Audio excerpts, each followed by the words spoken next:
c'est que vous appreniez à répondre aux questions. D'accord? Et là, on va comparer deux copies de deux personnes qui ont passé les EVC 2024 en médecine générale, mais ça peut servir pour la médecine d'urgence ou les autres matières. D'accord? Donc, il y a une personne qui a été lauréat et l'autre personne, malheureusement, qui n'a pas réussi, alors qu'elle avait une bonne note, il me semble, plus de 11,5. Et l'idée, c'est de savoir un peu sur quoi, qu'est-ce qui l'a pénalisé et sur quoi, effectivement, il faut faire vraiment attention pour réussir ces EVC, parce que parfois, c'est juste sur des erreurs d'inattention que ça peut être fatal. Je sais que c'est une période assez difficile pour certains, cette équivalence, parce que ça se prépare. Il y a beaucoup de gens parmi vous qui travaillent à côté. Donc, et ça peut être aussi synonyme d'anxiété, de frustration, notamment s'il y a une pression financière à côté. Donc, c'est pour ça que là, aujourd'hui, peu importe l'issue de ça, si vous arrivez au moins à comprendre les points clés sur comment répondre à une question, euh, moi, j'ai fait mon job. Je sais que vous avez les clés pour pouvoir réussir et c'est ce que je vous souhaite à tous. Euh, une fois qu'on a terminé ça, à la fin, on aura une petite intervention de lauréats des EVC qui vont vous permettre effectivement de vous donner des conseils, parce que bon, il y a beaucoup de gens qui pensent que j'ai passé les EVC, mais je les ai jamais passés.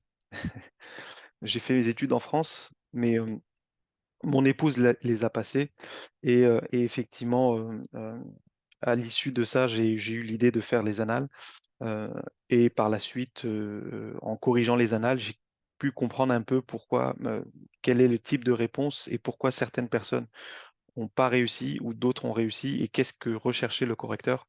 Donc voilà, j'espère que ce sera bénéfique pour vous tous.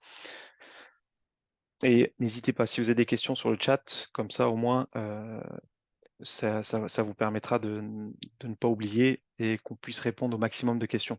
Ça, c'est une petite fiche. Vous avez accès sur le groupe Facebook. Je le mets assez souvent, je l'ai mis sur les annonces. Ça, c'est tous les items que vous devez connaître pour les EVC. D'accord? Je vous ai fait un listing de tout ce qui est tombé et tout ce qui est tombable. Euh,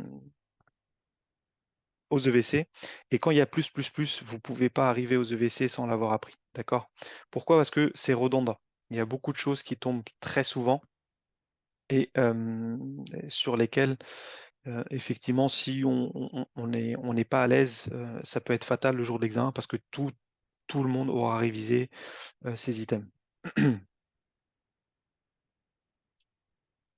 Alors là, on va reprendre les EVCF 2024 et on va reprendre cette question qui est tombée l'année dernière, sur laquelle j'ai beaucoup insisté pendant la session de révision euh, et sur Facebook, chaque fois qu'on me demande le calendrier vaccinal. C'est quelque chose à bien connaître par cœur pour un médecin généraliste. Là, vous avez de la chance, c'est entre 10 et 60 ans. Mais il faut connaître le calendrier dès la naissance jusqu'au dernier vaccin, c'est-à-dire après 65 ans. Donc là, la question était quel est le calendrier vaccinal? OK, entre 10 et 60 ans, sachant que c'est quelque chose qui change tous les ans, carrément, quasiment. Et c'est quelque chose sur lequel il faut être vraiment à jour. Là, j'ai fait une grosse mise à jour sur les annales 2025 qui vont sortir bientôt. Vraiment une grosse mise à jour parce qu'il y a eu beaucoup de recommandations qui sont tombées d'un coup. Donc, il faut vraiment faire attention à vos références qui peuvent parfois être obsolètes. OK? Alors, la question était, donc, du coup, quels sont les vaccins entre 10 et 60 ans et indiquer les vaccins, leur caractère obligatoire ou non et les âges d'administration. Euh, les, Ça, c'était une réponse d'une personne qui, alors, je sais pas si c'est écrit en bas là que j'ai. Ok, la personne est non lauréat. Pour la simple et bonne raison que, alors, sur ça, il faut vraiment faire attention. Euh, alors, excusez-moi, il y a une des témoins. Tac. Alors, excusez-moi, je partage juste le lien avec une des lauréats qui n'arrive pas à se connecter. Voilà. Donc, l'idée, c'est de se dire, bon, entre 10 et 60 ans, on a plusieurs vaccins, notamment des vaccins auxquels il faut vraiment faire attention, parce que 60 ans, c'est avant 65. Il y a beaucoup de recommandations après 65. Si vous répondez aux questions en disant qu'effectivement, euh, voilà, c'est des vaccins qui sont faits à plus de 65 ans, vous perdez des points. La question est très claire, entre 10 et 60 ans.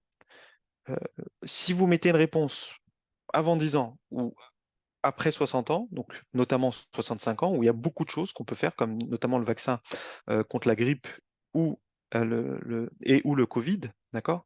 Donc si vous mettez ça, vous perdez des points, d'accord? Il faut vraiment faire attention parce que c'est hors sujet, même si vous avez des points. Donc là, qu'est-ce qui s'est passé? Cette personne, du coup, elle a mis DTP, donc diphtérie, tétanos, poliomyélite. Le vaccin Epstein-Barr, bon, ça c'est effectivement, je pense qu'elle a dû confondre avec HSV. Méningite, hépatite B, qui est pondue comme ça, nécessaire chez les professionnels de santé. Alors, OK pour l'hépatite B, mais il me semble que la méningite, non.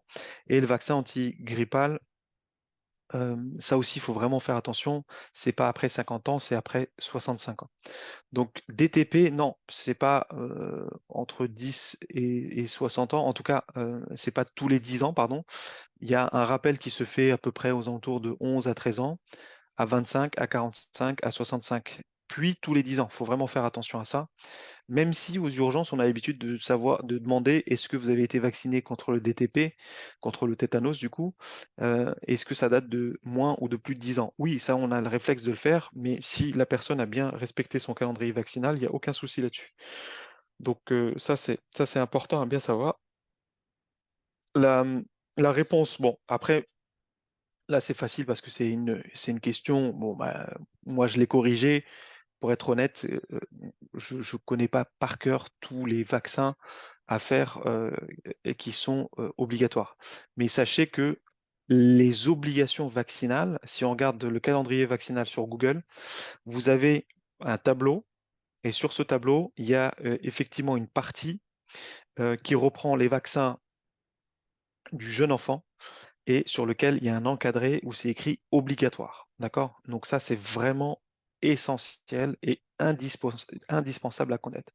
D'accord? Donc c'est bon là comme ça a changé souvent, c'est les premiers mois, puis après jusqu'à 18 mois. Et tous ces vaccins sont des vaccins obligatoires. Hormis ces premiers vaccins, les autres ne sont pas obligatoires, sauf chez les professionnels de santé, ça on peut le savoir, on peut le connaître. Après, il y a effectivement les militaires, chez qui il y a certains vaccins qui sont obligatoires, mais bon, ça, je pense que peu d'entre vous le savez.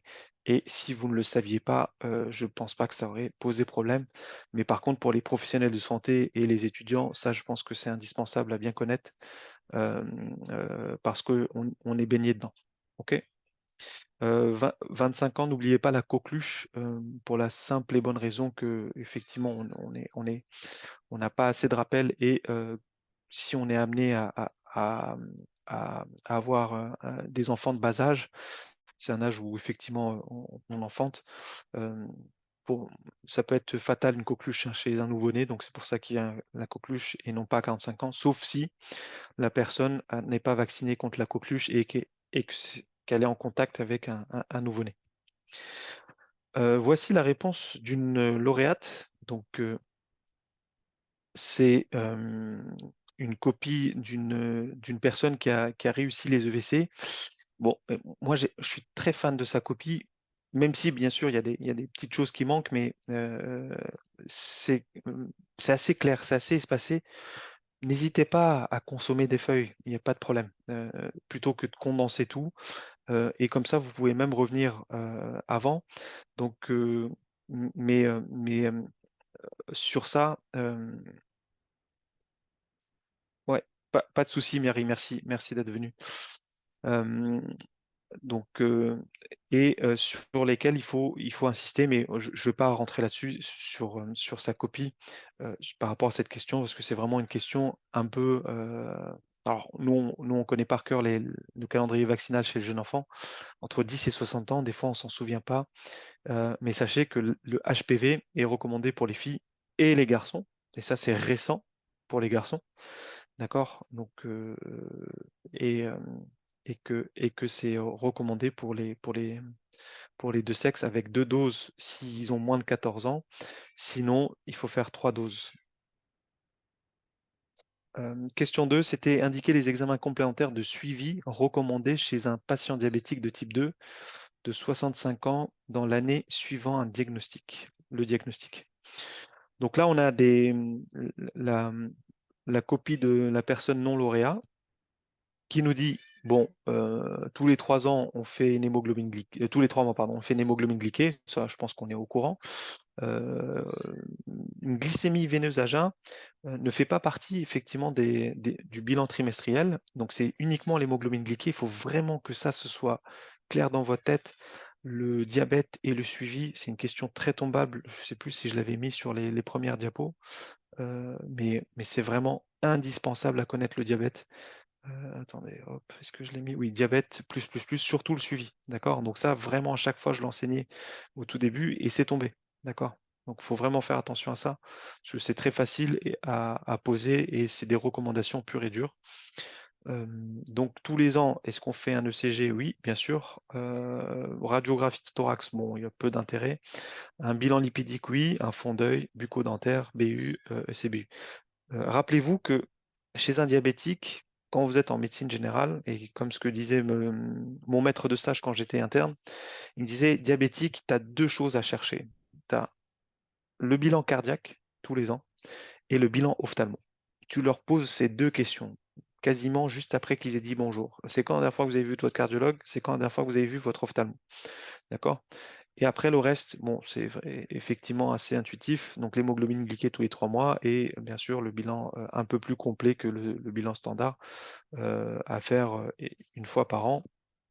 Donc là, je vous ai mis les réponses à cette question qui seront disponibles dans les annales et qui sont déjà disponibles sur le groupe Facebook. Ils sont disponibles gratuitement, donc vous pouvez y accéder et sur lequel on reprend un petit peu tout. Donc vraiment, ayez bien ça à l'esprit cardio, ophtalmo tous les ans. D'accord? Donc ça c'est très important parce que c'est des choses. Alors il y a des choses euh, qui sont apparues un petit peu selon plusieurs sociétés savantes, notamment le calcul du score FIB dans le cadre de la NASH. Bon, effectivement, comme c'est des patients qui ont des syndromes métaboliques, donc ils peuvent avoir effectivement une NASH associée. Donc il faut bien surveiller le foie. Bon, il y a d'autres recommandations qui disent.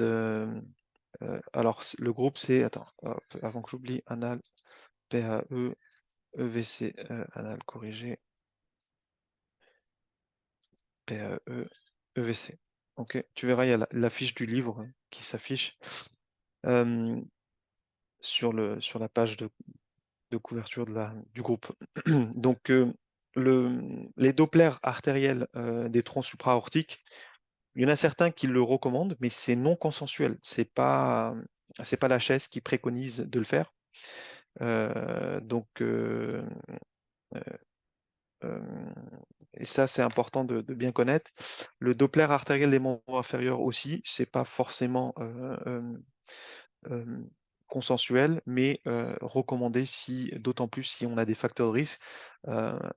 Faites bien attention aux patients qui ont un pied diabétique. Ils n'ont pas tous des pieds diabétiques, mais si c'est le cas, bien sûr que c'est important de faire un Doppler artériel des membres inférieurs de manière régulière, mais pareil, pas de consensus particulier là-dessus. Donc notre collègue, elle nous a répondu plutôt plutôt pas mal sa réponse. Hémoglobine glyquée, fond d'œil. Alors, je ne sais pas si elle nous a mis, oui, dans l'année suivant le diagnostic. OK. Examen des anomalies lipidiques, ECG. Regardez s'il n'y a pas échographie cardiaque, échographie Doppler. Euh, donc, ouais, alors radiographie sinusienne et panoramique dentaire, ça aussi, pardon, j'ai oublié de le dire. Donc, le panoramique dentaire, vérifier qu'ils ont un bon état bucco-dentaire.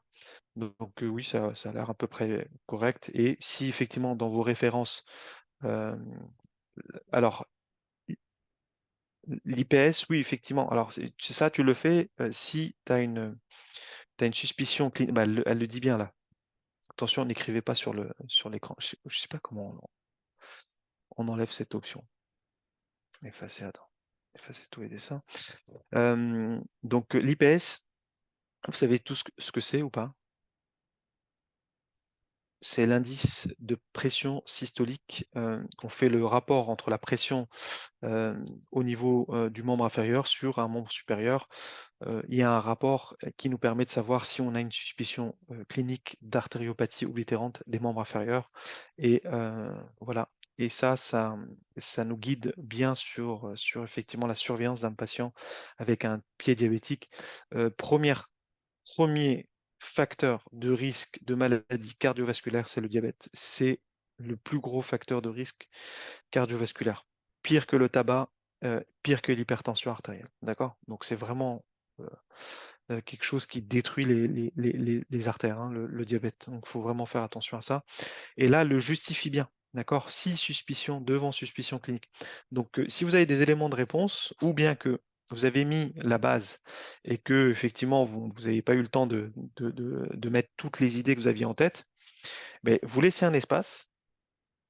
Et une fois que vous faites le cours, une fois que vous avez fini tout l'examen, vous revenez dessus si vous avez le temps. Il faut juste faire attention à quelque chose sur lequel on insiste tous les ans, c'est pas d'abréviation, s'il vous plaît. Donc, si c'est possible d'écrire électrocardiogramme, c'est mieux parce que comme ça, vous aurez aucune chance d'avoir des points en moins parce que le correcteur n'a pas compris votre abréviation. D'accord? Donc pas d'abréviation. OK? Euh,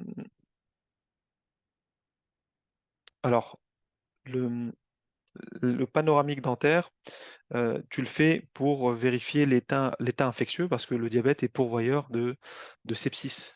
D'accord? Donc, tu peux avoir effectivement des complications là-dessus. Comment on fait pour...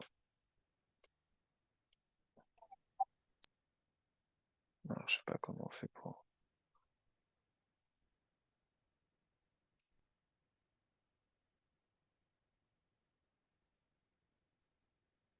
Ok, alors, on revient dessus. Donc après, moi je mis consultation dentaire annuelle, mais effectivement, ça c'est rentré dans les recommandations. Tu as raison d'insister là-dessus. Donc si pour l'anecdote que j'avais décrite tout à l'heure, cardio, ophtalmo et effectivement le dentiste, pourquoi pas. Ouais, bien sûr, parce que ça c'est les recommandations HAS. Donc HAS, c'est les recommandations opposables. Donc on ne peut pas discuter là-dessus.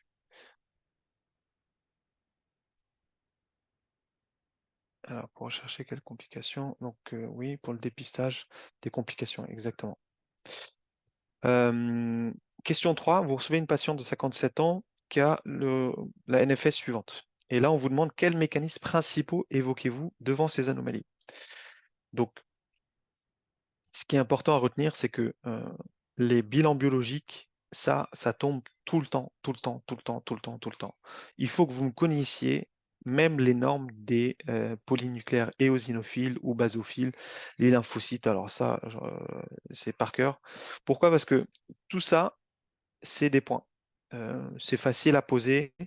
Il y a beaucoup de gens qui retiennent que les leucocytes, les PNN et voire les lymphocytes, mais ils ne retiennent pas les normes des autres valeurs. Et ça, c'est important à bien retenir parce que très tombable, et c'est déjà tombé que des polynucléaires basophiles ne soient pas dans les normes, donc anormal. Ok, donc là, on devine qu'il y a une anémie macrocytaire. Ok, j'ai pas l'impression qu'il y a d'autres choses. Ah oui, effectivement, il y a une thrombopénie. J'ai l'impression que ici, il y a une lymphopénie. Alors, donc, ce qu'a mis notre collègue, c'est que elle a une anémie macrocytaire. Alors, quand vous avez une anémie macrocytaire, ou normocytaire, la première chose à évoquer, c'est la première chose à demander, c'est ce que j'enseigne dans les sessions de révision, c'est est-ce qu'il y a des réticulocytes qui ont été faits? Si oui, tant mieux, ça oriente un petit peu notre prise en charge. Est-ce que c'est d'origine hémorragique? Et si les réticulocytes sont faibles, effectivement, c'est une anémie à régénératif. Et là, on déballe toutes les étiologies. Et pour déballer toutes ces étiologies, il faut bien connaître un schéma que j'enseigne effectivement dans une des sessions euh, de révision. C'est notamment ce schéma-là. Il est accessible gratuitement sur medj.fr, c'est pas moi qui l'ai fait. Euh, donc ça c'est important à bien connaître et c'est ce qu'on enseigne. Alors c'est ce que je fais dans la session 1. J'insiste beaucoup là-dessus. Pourquoi? Parce que ce schéma-là, s'il vous plaît, le jour de l'examen, ayez-le en tête par cœur. Pour la simple et bonne raison que ça va déterminer tout le cas clinique. Très souvent, quasiment dans la majorité des cas, c'est une anémie microcytaire et on tombe là. D'accord? Donc ça, tout le monde le sait. Très peu de gens, effectivement, apprennent ce schéma-là. Donc, il faut faire attention à quelque chose, c'est que euh, ce schéma-là est très tombable aussi, d'accord? Parce qu'on ne peut pas faire des anémies microcytaires tous les ans. Vous avez vu, hein, ça tombe quasiment tous les ans. Donc, si vous avez une anémie normocytaire ou macrocytaire, on demande les réticulocytes, c'est noté là. Si c'est régénératif, c'est peut-être une hémorragie. OK? Le patient, il saigne, on régénère, du coup, plus de rétiques et plus de globules rouges à resécréter, à refabriquer, pardon. Donc, par contre, si c'est arégénératif, donc c'est peut-être à la base même, l'usine même qui est atteinte, d'accord? Donc, il n'y a plus de rétrocontrôle parce que la maison mère est atteinte, la moelle est atteinte. Donc, soit ça peut être dû à une cause évidente, ok? Donc, les causes évidentes, c'est est-ce que c'est une inflammation chronique, une insuffisance rénale chronique, une hépatopathie ou une pathologie endocrinienne? C'est pour ça qu'on demande CRP, gamma-GT, TSH, créate, plus ou moins cortisolémie. Et pareil dans l'anémie macrocytaire, qui est arégénératif. Si on a un bilan anormal, il faut penser d'abord aux causes évidentes, c'est l'hypothyroïdie, l'insuffisance rénale chronique, cirrhose, alcoolisme chronique et les médicaments. Si effectivement tout est normal, là, on part sur cette branche. Et l'année dernière, j'ai beaucoup insisté et bon, je ne vais pas me vanter, mais j'avais dit, faites très attention au syndrome myélodysplasique. Je sens que ça va tomber. Effectivement, bon, bah, on avait un des diagnostics qui était possible dans ce tableau, c'était le syndrome myélodysplasique chez ce patient.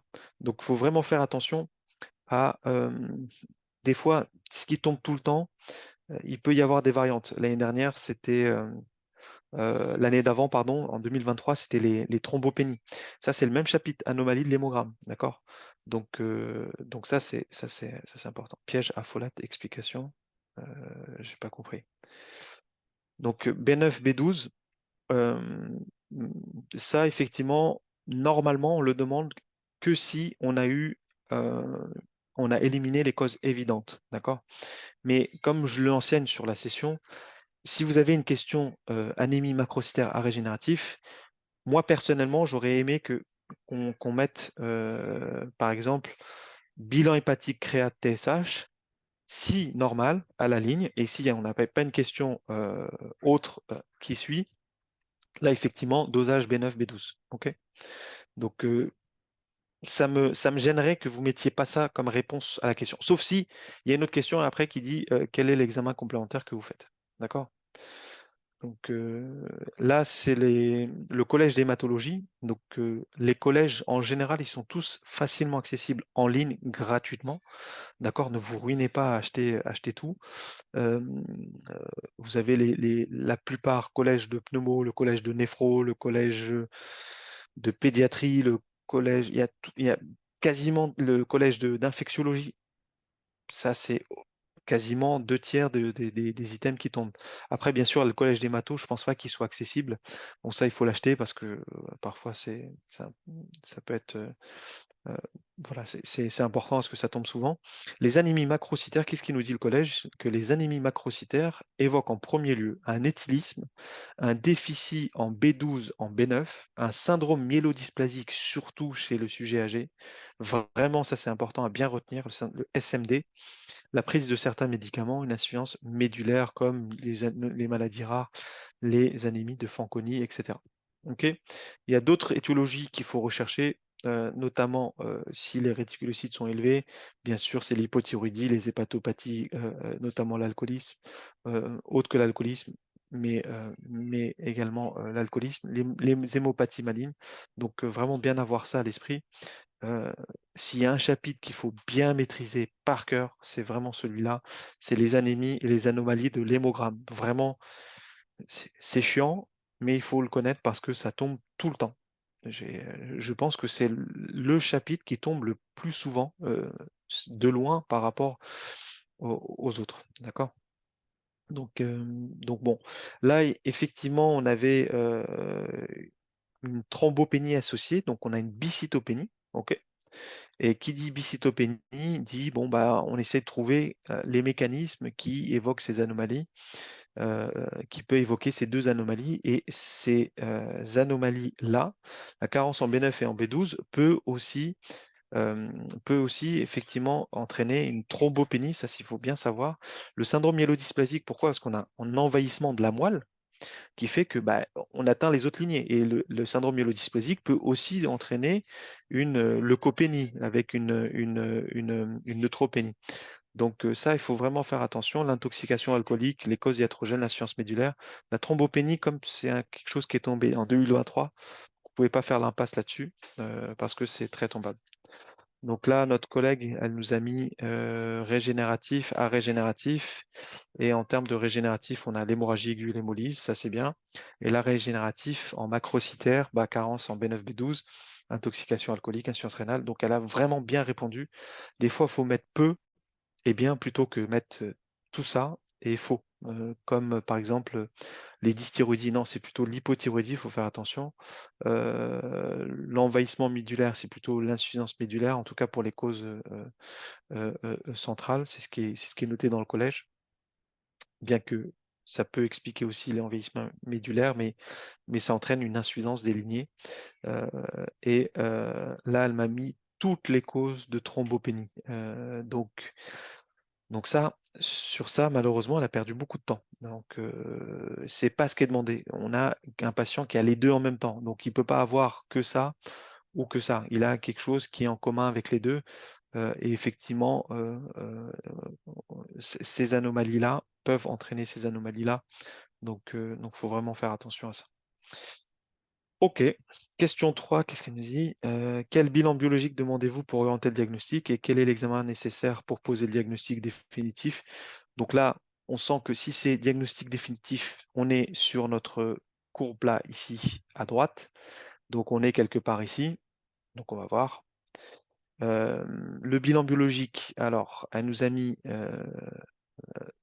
bon, alors ça c'est important de bien comprendre ça. Le taux de réticulocytes, en fonction de chacun des collèges, c'est différent. Mais franchement, le mettre 150, 120 selon service d'hématologie, selon service de médecine interne, je n'ai rien contre la réponse. Par contre, le correcteur, il a des milliers de copies à corriger. Si il a beaucoup de copies, ces copies-là, bah, il perd confiance. Si vous n'utilisez pas des termes médicaux, ou des termes un petit peu obsolètes, même si je sais que c'est pas évident, c'est parce que pour la plupart, c'est pas votre langue maternelle. Et on a des termes effectivement qui sont un peu hors contexte médical.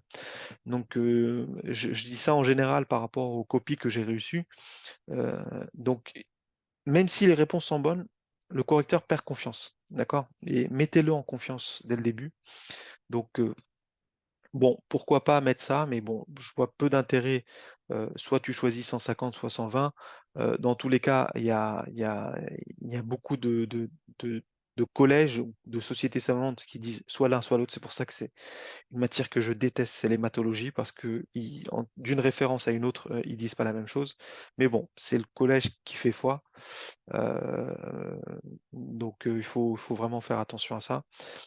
Et l'examen qui est donc, comme on connaît par cœur cet algorithme, on sait que si on a une anémie macrocytaire, la première chose à demander, c'est les réticulocytes. Ça, paf, ça a percuté. Et effectivement, pour le diagnostic définitif, on sait que c'est le myélogramme pour vérifier si c'est pas un syndrome myélodysplasique. D'accord? Donc, et c'est l'examen. Il faut vraiment faire attention à ça. Et ce qui est intéressant, je ne sais pas s'il y a des urgentistes chez vous, parmi nous. Donc, il y a des EVC, par exemple, il y a un des correcteurs des EVC de médecine d'urgence qui parfois est sollicité et qui nous dit clairement, faites attention parce qu'il y a parfois des personnes qui répondent, qui mettent plusieurs propositions à une question qui est au singulier. Il dit, bah, il n'y a pas de problème. Si on met trois réponses alors qu'on a demandé qu'une seule réponse, pas de problème. Mais si la troisième réponse est fausse, ben, on va considérer que la réponse est fausse. Donc, il faut vraiment faire attention à ça. Ne vous aventurez pas, même si c'est frustrant. On se dit, on a appris tout ça et il nous demande que ça sur tout ce qu'on a appris. Eh ben, c'est pas grave. Mieux vous répondre ça que mettre plusieurs choses sans mêler les pinceaux et d'avoir une réponse fausse parce que ils regardent la réponse fausse et ils ne retiennent pas les deux premières qui étaient bonnes. D'accord? Donc, il faut vraiment faire attention à ça. Donc là, le bilan biologique, dosage des réticulocytes, comme on a dit, et l'examen, c'est le myélogramme pour confirmer un syndrome myélodysplasique. Notre collègue qui est lauréat avait mis OK, donc elle avait tout mis effectivement. Alors, examen nécessaire, 3,3. Donc le taux de réticulocytes, et elle avait mis des éléments d'interrogatoire. Alors, quel bilan biologique pour orienter le diagnostic? Donc, il faut vraiment faire attention euh, euh, à la question et ne pas répondre à côté. Mais on peut mettre tous les autres éléments devant le dosage des réticulocytes. Pourquoi? Parce que ici, c'est quel bilan biologique? Donc, c'est une question au singulier, mais quand on dit bilan, ou bien quand on dit quelle est la prise en charge, c'est une question au singulier, certes, mais la prise en charge, vous ne pouvez pas répondre que, par exemple, antibiotiques. Il faut décrire toute la prise en charge, d'accord? Donc, c'est des réponses qui sont singulières, certes, mais euh, les réponses attendues pour ce genre de questions, bien sûr qu'elle est au pluriel. Donc, vraiment faire attention. Et là, elle nous a dit que, effectivement, si plus de 150, bilan d'hémolyse, dosage bilirubine, etc. Si moins de 150, on élimine une cause évidente. Si normal, dosage vitamine B12, folate. Donc, c'est ce qu'elle nous explique un petit peu ici, ce qui est très bien fait. D'accord. J'ai pas regardé les questions. Donc, bienvenue Nadine, qui nous a rejoint, donc une des lauréates aussi. Euh, ok. Après, je regarderai les questions pendant le témoignage. Donc, on va passer rapidement. On va pas tout faire, hein, mais je vous mets quelques questions juste pour un petit peu éveiller vos esprits. Là, on a un homme de 53 ans sans antécédent qui se présente pour une éruption vésiculeuse et douloureuse face latérale de thorax en hémiceinture depuis 2 jours. L'éruption a été précédée d'une douleur qui persiste et qui s'est intensifiée. Température est à 38 et la pression artérielle est à 13,9. Il ne prend aucun traitement, il n'a pas de conduite sexuelle à risque. Quel est votre diagnostic? On a vu la lésion. Bon, ça, effectivement, on a tous mis zona, mais, mais sur ça, il y a beaucoup de gens qui ont pu perdre des points. Pourquoi? Parce que les mots-clés, les mots-clés, ça, c'est extrêmement important. Quand vous révisez un chapitre, il faut le réviser avec des mots-clés.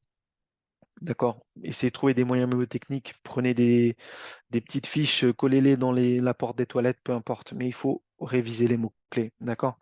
Donc là, elle nous dit plaque érythémateuse avec éruption vésiculeuse en bouquet, douloureuse, en hémiceinture thoracique associée à une fièvre. Alors ça, c'est important. Il faut que le mot distribution métamérique apparaisse. Parce que ça suit un trajet, une racine nerveuse. d'accord? Un dermatome. Donc c'est pour ça qu'on appelle ça une distribution métamère, parce que ça suit un métamère. Donc, donc vraiment, c'est important de bien prendre, de bien avoir ça à l'esprit. Et, et un élément essentiel dans l'énoncé, c'est que la douleur précède l'éruption. On a mal d'abord, puis après on a l'éruption. Et ça, même si là, la réponse, elle est plutôt satisfaisante, cette personne-là, elle a eu plutôt une bonne note, hein. Elle a eu 11, 11,8 ou 11,7, ce qui est correct. Mais ces petits mots-clés font la différence sur quelques points, d'accord? Donc, il faut vraiment faire attention à ça euh, dans vos réponses. Là, la personne lauréat donc, nous a dit zone thoracique non compliquée, justification terrain non à risque, à de complications, âge moins de 165 ans, sans antécédent, type de lésion, placard de lésion vésiculeuse en aiguille ceinture et caractère métamérique unilatéral. Donc les mots-clés, pas d'impétiginisation. Oui, ça c'est important, effectivement. Là, c'est pas impétiginé, d'accord? Donc c'est important d'écrire ce qui n'est pas présent. Surtout comme complication, ça montre que vous avez bien compris, parce que s'il y a une impétiginisation, la prise en charge est différente. Ok. Douleur radiculaire à type de brûlure.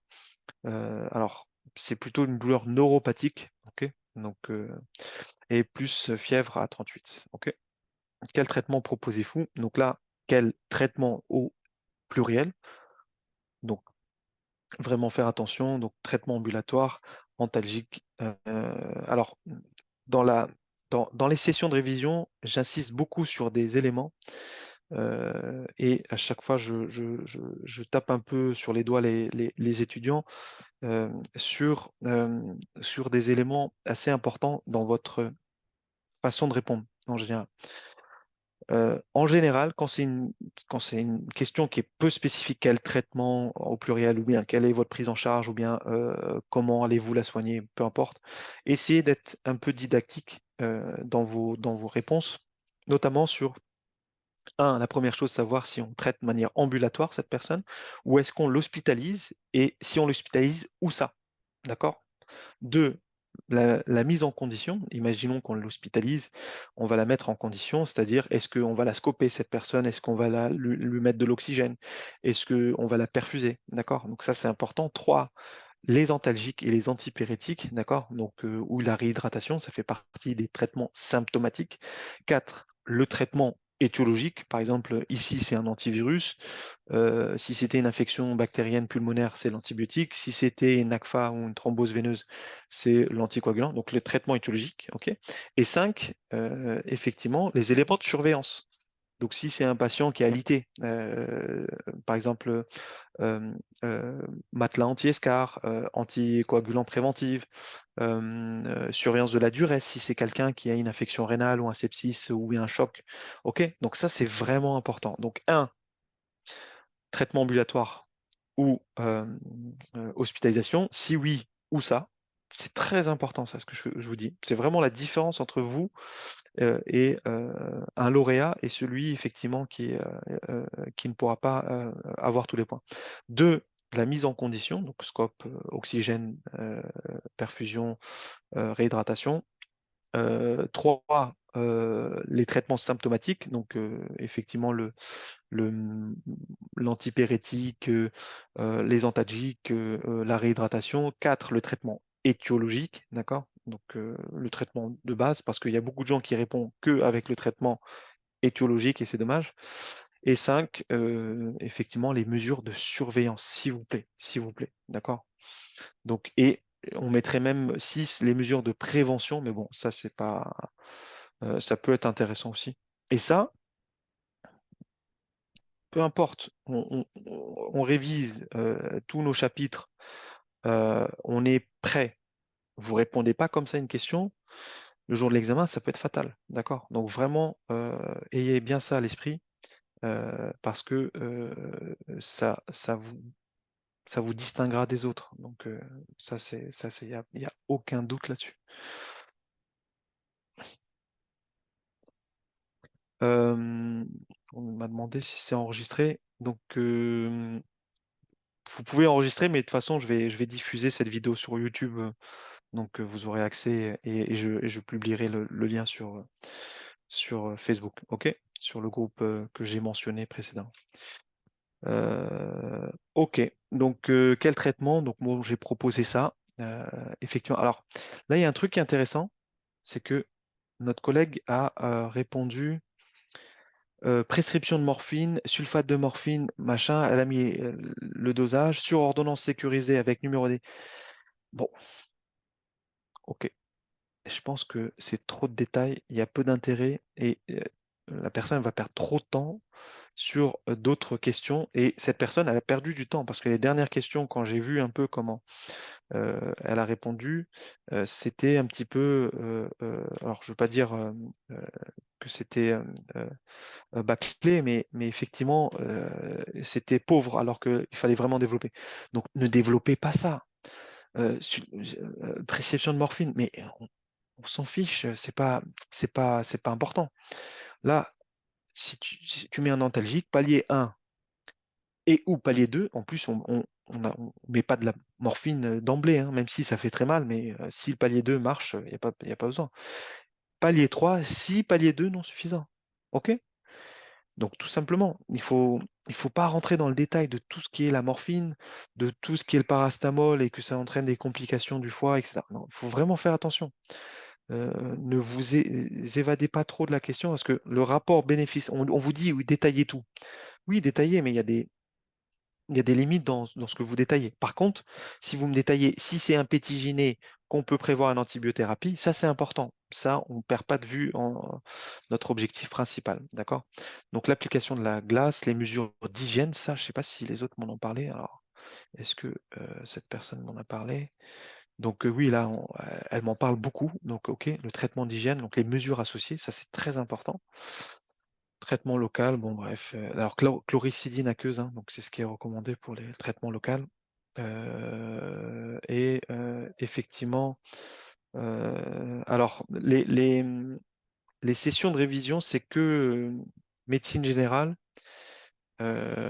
médecine d'urgence avec docteur François Lecante qui est PH au CHU de Cochin. Et effectivement la pédiatrie très bientôt avec un ancien chef de clinique qui va nous rejoindre et avec qui on va proposer ça. Mais malheureusement, pour les autres matières, je ne propose pas ça. Donc ça, c'est important. OK. Euh, très bien. Donc là, on a un autre cas clinique qui, qui est le VCP. Alors là, celui-là, euh, il a fait débat, beaucoup de débats. Alors excusez-moi, j'envoie juste un item. Euh,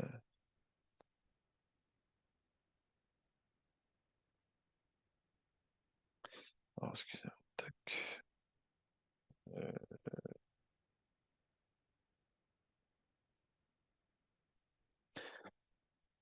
alors, des gens qui ont des problèmes de connexion, je vais juste leur envoyer le lien.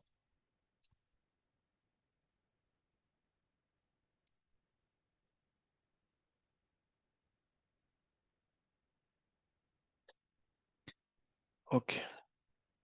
Donc là, on a ce cas clinique qui est une personne de 82 ans qui a chuté à son domicile avec un contexte d'hyperthermie. Euh,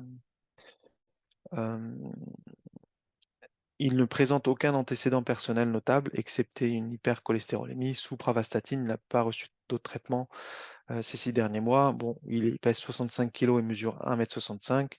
Donc là, vous dites, ah, peut-être il y a un IMC à calculer. Euh, Contexte de chute, donc faites attention, ce chapitre-là, c'est un beau chapitre. Donc retenez que même si on ne sait pas comment il va être tourné ce cas clinique, mais c'est un vieux qui a chuté, donc faites attention aux mesures de prévention. Il y a un truc qui saute à ma tête, c'est les, le chaussage adapté. Je sais pas, j'ai ce réflexe-là qui se déroule, c'est que chambre éclairée, pas d'un niveau de compagnie, etc., etc., pour éviter une chute. Bon, peu importe. Il a une hyperthermie, il a une saturation correcte, il a une fréquence respirée qui est correcte, il a 11,7 de tension, une fréquence cardiaque à 100, donc à la limite haute quand même. On a une bandelette urinaire qui est positive, il présente des brûlures mucionnelles, bon, ok. Il a un syndrome inflammatoire biologique, une insuffisance rénale, une natrémie élevée, ok, certes, très bien. Bah, habituellement, on a des hyponatrémies, là, on a une hypernatrémie, pourquoi pas? Euh, une calémie qui est normale, la radiographie thoracique est sans anomalie. Ok. Quel diagnostic évoquez-vous? Alors, là, cette question, elle a fait beaucoup débat. Euh, je vous ai mis les deux copies. À gauche, on me parle de déshydratation intracellulaire plus insuffisance rénale aiguë post-chute devant un tableau d'infection urinaire. Bon, donc c'est trois diagnostics d'un coup. Alors que la question, c'est quel diagnostic au singulier évoquez-vous? Et à droite, on nous parle de pyélonéphrite à risque de complications avec des arguments. Bon, clinique, paraclinique. Et je ne sais pas si... Là, on a une troisième copie de quelqu'un qui a réussi, qui nous parle de prostatite. Bon, ok. Si on reprend tous les éléments, donc je suis d'accord, il y a des signes de déshydratation intracellulaire, pourquoi pas, parce qu'il y a une hypernatrémie. Il y a une insuffisance rénale aiguë.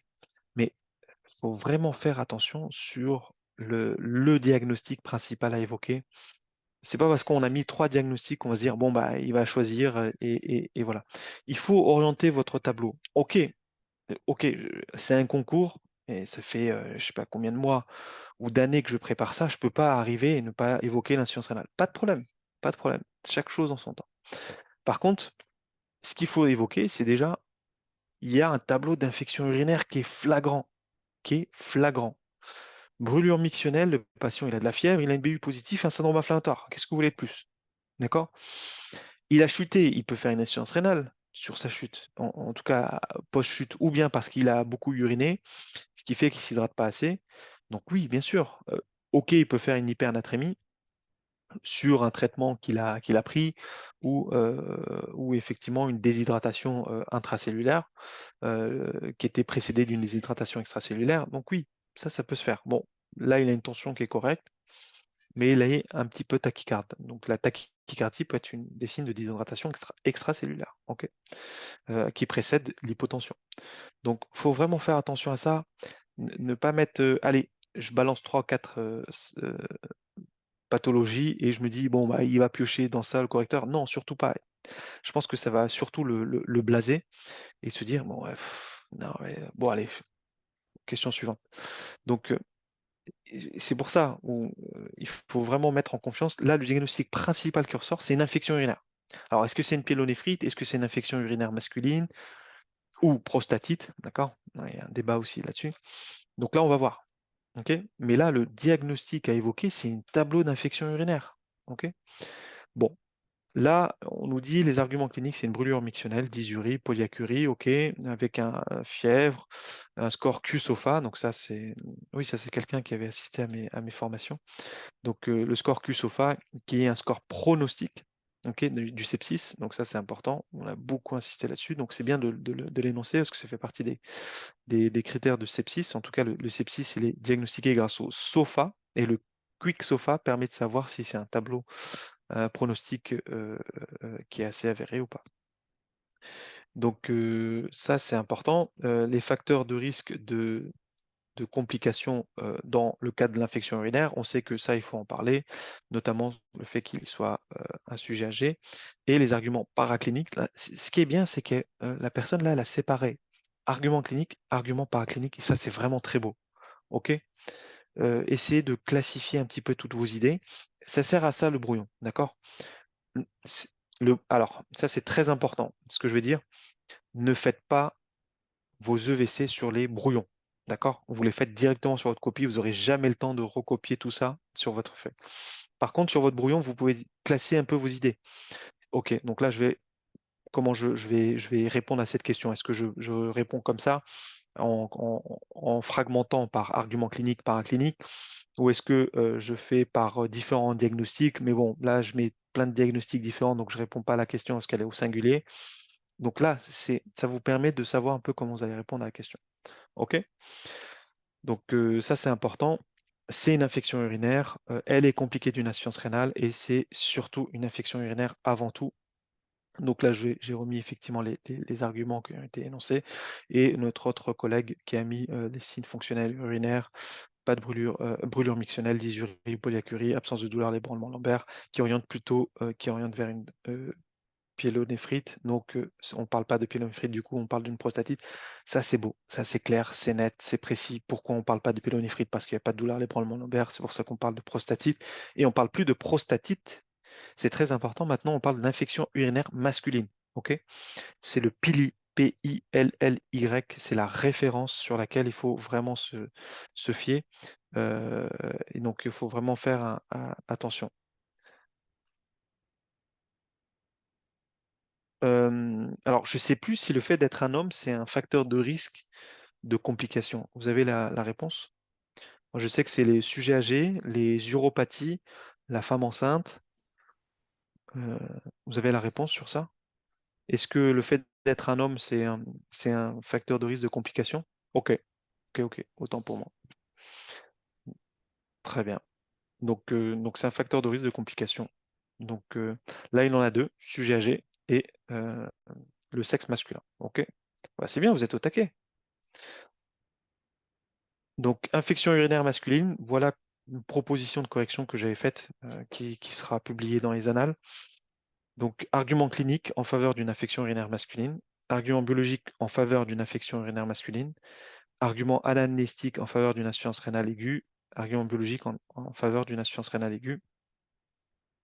Moi, j'ai mis infection urinaire masculine compliquée d'une insuffisance rénale aiguë euh, et on justifié des deux. Euh, donc c'est important de se dire bon bah, on a une insuffisance rénale aiguë, c'est difficile de ne pas en parler, mais peut-être de le classifier comme ça et de faire apparaître l'infection urinaire masculine. Euh, alors là, là il faut euh, pour répondre à la question de notre collègue, il nous dit est-ce qu'il faut répondre que prostatite aiguë ou il faut détailler? Bah oui, citer les arguments cliniques et biologiques en faveur. Donc c'est dans la question. Si on ne demandait pas de justifier, non.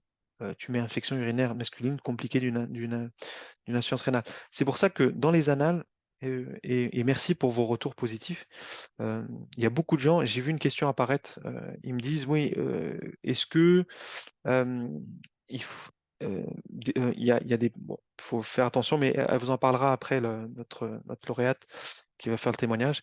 Est-ce que juste faire les annales, c'est suffisant? Donc, ben, il y a beaucoup de gens qui me disent, ils ont fait que les annales 3 fois et ils ont réussi les examens. Bon, effectivement, dans les annales, euh, quand on répond à une question, on essaie d'être le plus précis possible, mais sans s'écarter de la question.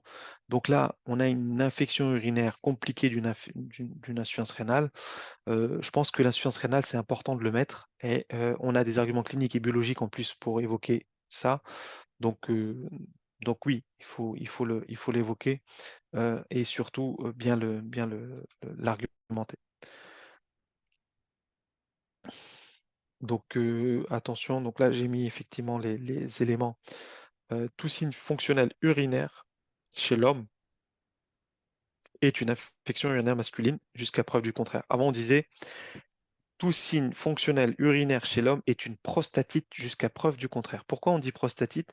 Parce qu'on pense aux médicaments qui vont diffuser dans la prostate, notamment les fluoroquinolones. Ok? Donc il faut vraiment faire attention à ça. Il faut se dire que tous les patients masculins qui ont des signes fonctionnels urinaires ont une prostatite jusqu'à preuve du contraire. Mais on n'appelle plus ça prostatite, on appelle ça une infection urinaire masculine. Parce qu'effectivement, on a remarqué que ça peut être un peu plus large que la prostatite, mais ça n'empêche pas que le traitement est le même. Donc, et là, j'ai mis qu'il n'y avait pas de douleur lombaire associée, donc on ne peut pas parler d'insuffisance Alors, de pyélonéphrite. Attention à vos micros, s'il vous plaît. Coupez vos micros, s'il vous plaît. Quels sont les facteurs favorisant la chute? Alors, ça, par exemple, important. Il y a beaucoup de gens qui me retiennent quels sont les facteurs de vulnérabilité, quels sont les facteurs précipitants. Je n'ai jamais vu une question tomber aux EVC qui discernait les deux. Ils disent quels sont les facteurs de risque ou quels sont les facteurs favorisants. D'accord? Donc, retenez-les dans un même sac. Je pense que avoir encore cette gymnastique de séparer les facteurs précipitants et de vulnérabilité, peut-être que ça a peu d'intérêt. D'accord? Donc là, effectivement, bon, il avait pas mal de facteurs de risque. Attention, euh, cette candidate m'a mis dénutrition car IMC inférieur à 21. Mais non, l'IMC il est à 24. Donc, et c'est si un IMC est inférieur à 22 que la HAS nous met en garde sur les facteurs favorisant de la chute. Donc là, oui, c'est dommage d'avoir perdu des points. OK? Donc, soit on fait le bon calcul, ou soit on ne le fait pas. Mais là, ça fait double peine. Dénutrition, du coup, non. Et l'IMC inférieur à 21, non. Donc, ça fait double faute. OK. Et pareil pour la tension artérielle. Donc, non, il y avait des notions, mais là, je pense que la personne n'a pas très bien compris par rapport à la tension du sujet âgé. La tension artérielle systolique chez le sujet âgé, on tolère jusqu'à 150. D'accord? On est plus lax qu'un jeune. Pourquoi? Parce qu'on n'a pas envie qu'il fasse une syncope réflexe sur une hypotension orthostatique. D'accord? Donc ça, c'est vraiment important de l'avoir à l'esprit, mais ça, on le voit, on l'a bien vu dans les sessions de révision. C'est pour ça qu'il il faut pas faire l'erreur. Et le seul moyen de le retenir, c'est pas d'aller aux sessions de révision ou d'aller faire des, des, des- des formations, peu importe. C'est juste de s'entraîner, d'accord? Plus vous entraînez, plus vous allez faire gagner en gymnastique et bien retenir. Ok, je vais aller passer très vite. Donc là, c'est ce que la personne lauréat nous a mis. Attention, la dysurie, en tout cas la polyacurie, ça c'est important et c'est vrai que je l'ai découvert là. C'est logique qu'un patient âgé qui va pisser toutes les demi-heures, il va chuter. Mais c'est pas écrit clairement dans les recommandations HAS. OK? Donc là, bon, il y a un raisonnement à ça. On se dit, bon, est-ce que ça, effectivement, c'est pas écrit, mais est-ce qu'on pourrait l'évoquer? Franchement, c'est difficile quand même de se dire, bon, bah, mais c'est pas écrit dans la HAS. Mais par logique, ça paraît logique qu'une personne qui va uriner, qui a une polyacurie, elle fasse une chute, surtout si elle est âgée. Et d'autant plus que dans les, dans la HAS en mars 2024, donc c'est assez récent, parce que nous, on a des recos un peu plus anciennes, dans les facteurs de risque de chute dans la HAS, ils disent que la polyacurie peut parfaitement majorer le risque de chute. OK. L'hypernatrémie, est-ce que ça cause une chute? Bah là, clairement, sur le collège de gériatrie et les recommandations HAS, c'est plutôt l'hyponatrémie, d'accord? Les dyscaliémies, oui, mais pas l'hypernatrémie, c'est plutôt l'hyponatrémie. Et ça, cette gymnastique, il y a plein de lauréats, euh, comme ça tombe souvent les chutes, vraiment connaissez par cœur sur est-ce que c'est une hypo ou une hypernatrémie, il faut vraiment être très précis sur ça. Et là, ça pourrait vous faire enlever des points. Donc faites attention à ça. Je vous ai remis les facteurs de vulnérabilité qu'on a sur les recommandations HAS. Donc c'est des facteurs sur lesquels on ne peut pas trop modifier. Donc le fait d'être âgé ou d'avoir plein de médicaments parce qu'on a plein de maladies, on ne peut pas trop jouer là-dessus. Le fait d'être dénutri, bon, ou d'avoir une myasthénie, des atteintes ostéo-articulaires, c'est des choses sur lesquelles on ne peut pas trop modifier ou peu modifier. Alors que les facteurs précipitants, c'est les événements aigus qui vont causer la chute, comme par exemple un AVC. Ok. Donc, on avait une autre question, c'était sur les deux classes d'antibio à donner en première intention. Donc là, effectivement, on a les C3G et les fluoroquinolones, et on nous demande les autres modalités de prise en charge. Donc pareil, la même gymnastique que tout à l'heure, on l'hospitalise ou pas? Si oui, où ça? OK. Est-ce qu'on le met en condition? Donc hydratation, donc, effectivement, on pourrait mettre même scope ou pas. Bon, là, il avait un sepsis qui était non sévère, donc il n'y avait pas besoin de le scoper. Un antipyrétique, donc, parce qu'il a de la fièvre. Donc, n'oubliez pas ça. Vous pouvez pas arriver à l'examen et oublier ça. Euh, donc, oui, effectivement, Miari, la déshydratation aiguë peut entraîner une hypotension orthostatique secondaire. Donc, ouais, je suis parfaitement d'accord. Miarine Tsoa qui est lauréate, qui a eu une bonne note en plus aux EVC, donc, et qui avait assisté aux sessions l'année dernière. Donc oui, effectivement, déshydratation, il faut faire attention à ça, sur la chute. La prise régulière de constante, surveillance de la diurèse, ok. Néphro, uro, toujours surveillance diurèse, ok, surveillance. Est-ce qu'il urine? Ok, combien il ingère, combien il pisse, d'accord? Donc il faut faire vraiment une durée sur les 24 heures et surveillance du poids et de la conscience, parce que c'est un sepsis, il peut effectivement avoir des troubles de la conscience et majorer son, son sepsis et entraîner un choc septique. Anticoagulation préventive par HNF. Donc, et là, collège de Pili, collège et Duro et Pili sont les références. Donc, les deux stratégies à adopter pour la prise en charge initiale de cette pathologie. Alors, ça, c'est un autre cas, le cas numéro 2, qui était le patient qui avait un ACFA, une ACFA, pardon, et on nous parlait de deux stratégies à adopter pour traiter l'ACFA. Donc l'ACFA, il y a deux stratégies, effectivement. Là, les stratégies thérapeutiques, on ne comprend pas trop ce qu'il faut faire. Là non plus d'ailleurs. Donc, mais ce qu'il faut savoir, c'est il y a deux types de stratégies. Après, c'est vrai que quand vous passez pas dans un service de cardio, c'est difficile de se l'imaginer, mais il y a le circuit court et le circuit long. Le circuit court, c'est effectivement la stratégie courte, c'est on fait une échographie transœsophagienne, on regarde qu'il n'y a pas de thrombus, allez paf, on fait le choc, on sait qu'il n'y a pas un thrombus qui va migrer et entraîner un AVC. Ou sinon, la deuxième stratégie, on n'a pas le temps de faire une étéo, donc on fait une anticoagulation sur 3 semaines et on fait une cardioversion. D'accord? Les recommandations préconisent un traitement anticoagulant, ok? Et très, très, très, très important, c'est pour ça que je vous invite à faire attention aux nouvelles recommandations. Ça, on l'a vu l'année dernière. Les recommandations ont changé. On ne traite plus par AVK, d'accord? L'anticoagulation se fait, ça c'est en 2024 que c'est tombé, on fait que des AOD, d'accord? Les AVK, la seule indication des AVK, c'est les, les, les- les valvulopathies, en tout cas les FA valvulaires. Ok. Et la deuxième chose, c'est que le score Chad-VASC a changé. Ok. Pourquoi on l'a détaillé ici, le score Chad-VASC? Parce que on nous demande sur quels critères vous vous basez pour prescrire ces traitements. Ben, là, on est obligé de parler du score Chad-VASC. Donc le score Chad-VASC, et là, la personne à gauche a bien retenu, donc effectivement grâce aux sessions de révision, mais cette personne-là a fait attention surtout aux dernières recommandations et elle n'a pas cité le sexe, alors qu'ici, effectivement, on voit que le sexe apparaît, d'accord? Donc il faut vraiment faire attention, et là, la personne a perdu des points, et ça vient de changer, ok?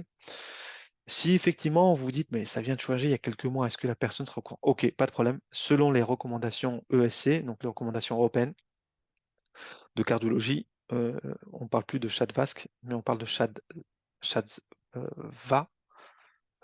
Non, oui, CHAD-VA, donc il n'y a plus le SC ici, et on ne prend pas en compte le sexe. Et une autre recommandation qui a changé, c'est que avant on disait, bah, si tu avais un sur le CHAD-VASC, aspirine, et si tu avais deux anticoagulants, là c'est terminé. Un point égale anticoagulant oraux direct. Terminé. Donc supérieur ou égal à un maintenant. Là non. Donc tout ça c'est important. C'est pour ça que euh, euh, les formations, effectivement, allez, on enlève les formations. Le fait de travailler en groupe, essayer de trouver un deuxième ou troisième partenaire, il y en a toujours un qui va dire, oui, mais les recommandations, attends, ça a changé, j'ai vu un truc qui est passé, et là, les deux autres sont au courant. Donc, d'accord? Donc, ne vous isolez pas tout seul dans votre coin quand vous révisez les EVC.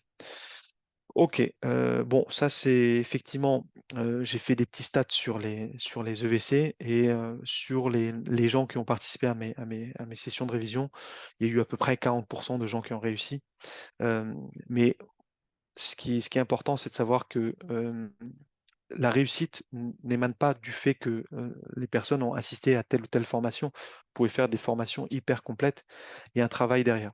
Le travail derrière, c'est surtout de la méthodologie, déjà. Donc ça prend un tiers, mais ça, je laisserai nos lauréats vous donner tous les conseils nécessaires. Et surtout, savoir comment réviser, bien réviser. Des fois, on peut faire en 2 heures ce que fait quelqu'un en 2 jours. d'accord? Juste en sachant ce qu'il faut bien réviser. Et j'insiste sur les items que j'avais publiés au début de la diapo, où on avait tous les items à bien connaître. Ces items-là, vous ne pouvez pas arriver à l'examen et ne pas connaître un seul de ces items, d'accord? Il n'y en a pas tant que ça. Si chaque item vous prend 2 ou 3 jours, en plus, il y a quelqu'un qui a fait un truc très intéressant qui s'appelle les 411 notions tombables. Un collègue qui est lauréat, qui nous avait donné le tuyau. Effectivement, par exemple, aujourd'hui, j'ai révisé les AVC. Donc, je regarde toutes les questions des, des EVC, des annales, sur lesquelles c'est tombé sur l'AVC. D'accord? Et je refais tous les cas cliniques. Comme ça, je consolide ce que je viens de réviser. OK? Et je pense que c'est intéressant de faire comme ça sur des items par item jusqu'à que vous puissiez réussir et effectivement de faire des cas cliniques un peu générales. Donc, mais ça, je laisserai mes collègues. Donc, les sessions de révision que je propose, c'est 120 € par session sur 2 jours, donc 2 fois 3 heures. Donc, pour les 2 jours, ou sinon 500 € pour toutes les sessions au long de l'année. Donc là, je vous ai mis toutes les sessions. On a déjà commencé les sessions en janvier, mais il y a des sessions de rattrapage qui vont recommencer en juin et très probablement en septembre, je vais refaire des sessions 1 à 5 jusqu'à quelques jours de vos examens parce que c'était très demandé ici. On revoit vraiment un peu tout. Alors pas tout, tout, tout, mais effectivement ce qui est le plus important à ne pas oublier. Et ça, c'est ce qu'on a vu un peu sur toutes les sessions. Donc voilà.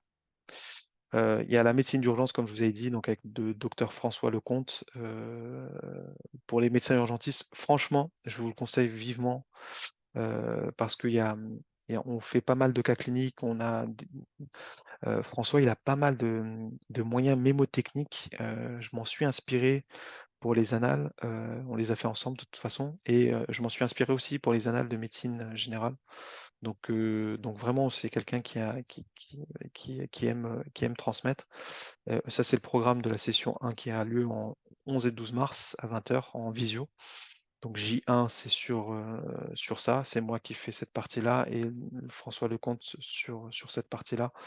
Mais bon, je vous laisserai tranquillement regarder ça. Et il y a une session 2 aussi où on traite ces items-là. Session de révision pédiatrie, donc avec Dr Selim El Arif, qui est euh, ancien chef de clinique en néonatologie. Donc, c'est son dada, la néonate et l'asthmatique. Donc, et là, on va traiter ces items-là qui sont tombés plusieurs fois. Donc, la réanimation néonatale, c'est tombé 8 fois. Donc, il faut vérifier ça. Et si jamais vous êtes intéressé par les formations, n'hésitez pas à envoyer un mail, sinon par message sur Facebook. Mais je préfère le mail, c'est plus carré, avec nom, prénom et téléphone. Je vais laisser nos lauréats. En tout cas, merci à eux. Je vais commencer par Nadine. Nadine, tu nous entends? Je ne sais pas si tu peux activer ton micro ou il faut que je te l'active. Vous Hum, pouvez activer. Ouais, Bonsoir. ah, parfait. Je pense que Je sais pas si je, ma vidéo elle marche ou pas. je pense que tu peux partager Ouais. directement ton truc. Plusieurs participants peuvent partager simultanément. Je pense que tu peux partager ton écran. Ah, Ou mais tu du veux que je te coup, le partage moi? oui, ça serait Et on gentil, fait comme très un. bien. Ouais, vas-y. Ouais. Bah, écoute, on fait ça. Tac. Alors, bonsoir à tous. Je me présente. Je suis le docteur Bambrahim Nadine. Je suis lauréate des EVC 2024. Je suis une jeune diplômée, c'est-à-dire que j'ai eu mon diplôme de médecine générale en octobre 2023. J'ai pas beaucoup exercé, si on peut dire, dans mon pays originaire, l'Algérie.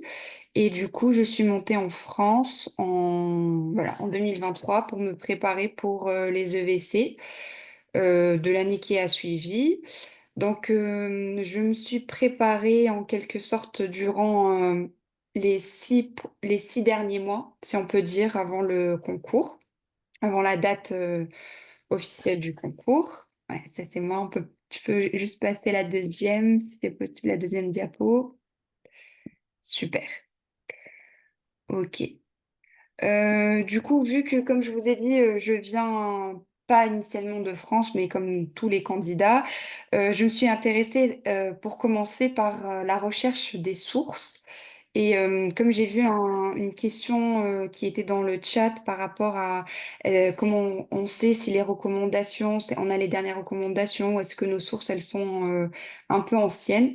Donc, je me suis donné 2 semaines, voire un mois de recherche intense, c'est-à-dire que je voyais ce que les anciens lauréats proposaient. Il y avait beaucoup le Matchbook, alors que j'ai acheté les 2 tomes du Matchbook et où j'avais commencé un peu à réviser. Mais quand je suis partie à la bibliothèque médicale, en quelque sorte, il m'avait dit que c'était assez ancien. Du coup, moi, j'avais commencé à faire mes révisions, mais après, quand j'avais vu les recommandations de la H, et aussi les fiches codex qui étaient à chaque année renouvelées, voire exemple en août ou en juillet, à chaque fois ils nous sortaient les dernières recommandations en rouge. Donc je trouvais que le matchbook, il était assez ancien comparé à les nouvelles recos. Donc voilà. J'ai fait une petite recherche, j'ai commencé un peu à accumuler En fait, j'ai fait aussi le programme qu'il fallait les cours, c'est-à-dire par module, cardiologie, dermatologie, pneumos, les items que je devais réviser. Et surtout, ce qui m'a aidé, c'était le programme que tu viens d'afficher à la fin avec tout ce qui était surligné. C'est-à-dire, là, je l'ai pas mis, mais tu nous as montré à la fin de cette session méthodo. C'est-à-dire que j'avais pris le grand tableau, si on peut dire, de tous les items qu'il fallait réviser. Et celui-ci, je l'avais gardé en capture d'écran, mais c'était ma base. C'est-à-dire qu'il fallait que ces cours qu'ils étaient notés, je devais très, très, très bien les maîtriser. Donc, comme je vous ai dit, j'ai pris un mois pour bien rechercher mes sources. Et ensuite, j'ai commencé en fait, moi, je suis une personne qui se lasse rapidement. C'est-à-dire que si je fais qu'un module, je commence un petit peu à m'ennuyer. Donc, j'avais eu un petit tips d'une amie à moi qui a réussi un autre concours, le concours de Résidana, qui est maintenant spécialiste, elle est radiologue. Donc, elle m'avait donné ce petit tips, elle m'a dit de faire 2 modules. C'est-à-dire de faire un module qui est assez conséquent comme la cardiologie, comme la neurologie, et faire quelque chose de plus léger. C'est-à-dire je faisais cardio, un peu de cardio avec un peu de dermato, et ensuite je faisais, quand je passais après à la neurologie, je faisais un peu d'endocrino. Enfin voilà, j'essayais d'un petit peu aérer, si on peut dire, tout en avançant dans deux modules en même temps. Donc voilà, c'est ce que j'avais fait pour mes révisions. J'avais pas commencé à voir tout ce qui était anal et cas clinique. En fait, je me suis donné 3 mois de révision et après, quand il me restait 3 mois avant le concours, j'ai commencé avec ce livre. Je sais pas si vous allez le reconnaître, le livre de Rémi, des annales. Du coup, c'était ma première fois que je voyais les annales, c'est-à-dire ma première lecture en quelque sorte.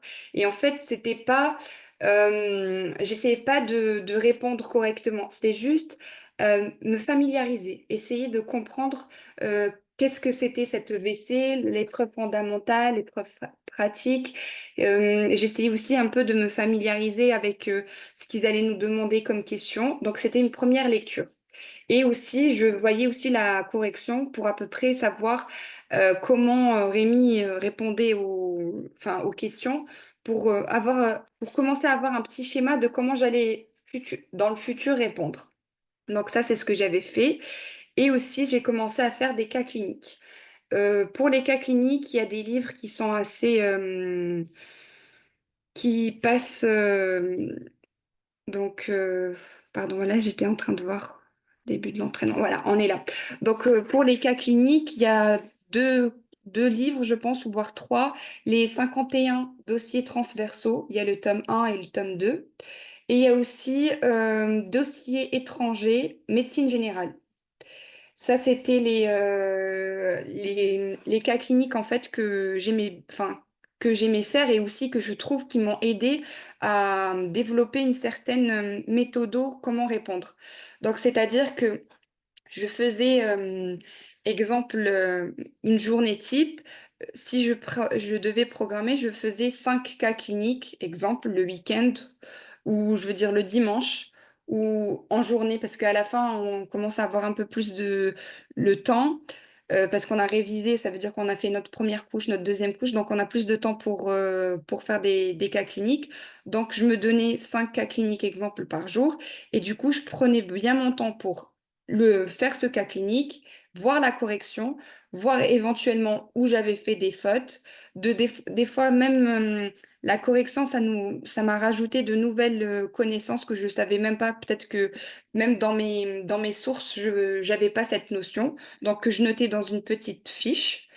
Et ensuite, voilà, c'était quotidiennement, j'essayais d'apprendre à répondre aux questions et avoir une certaine euh, méthodologie. C'est-à-dire que, exemple, comme le diagnostic a évoqué qu'on a eu dans cette année dans la prostatite aiguë, où il y avait donné les arguments biologiques ou cliniques ou paracliniques. En fait, ça, c'est une question que même dans les cas cliniques, on voit quand ils disent à chaque fois quel est le diagnostic, ils rajoutent toujours des arguments.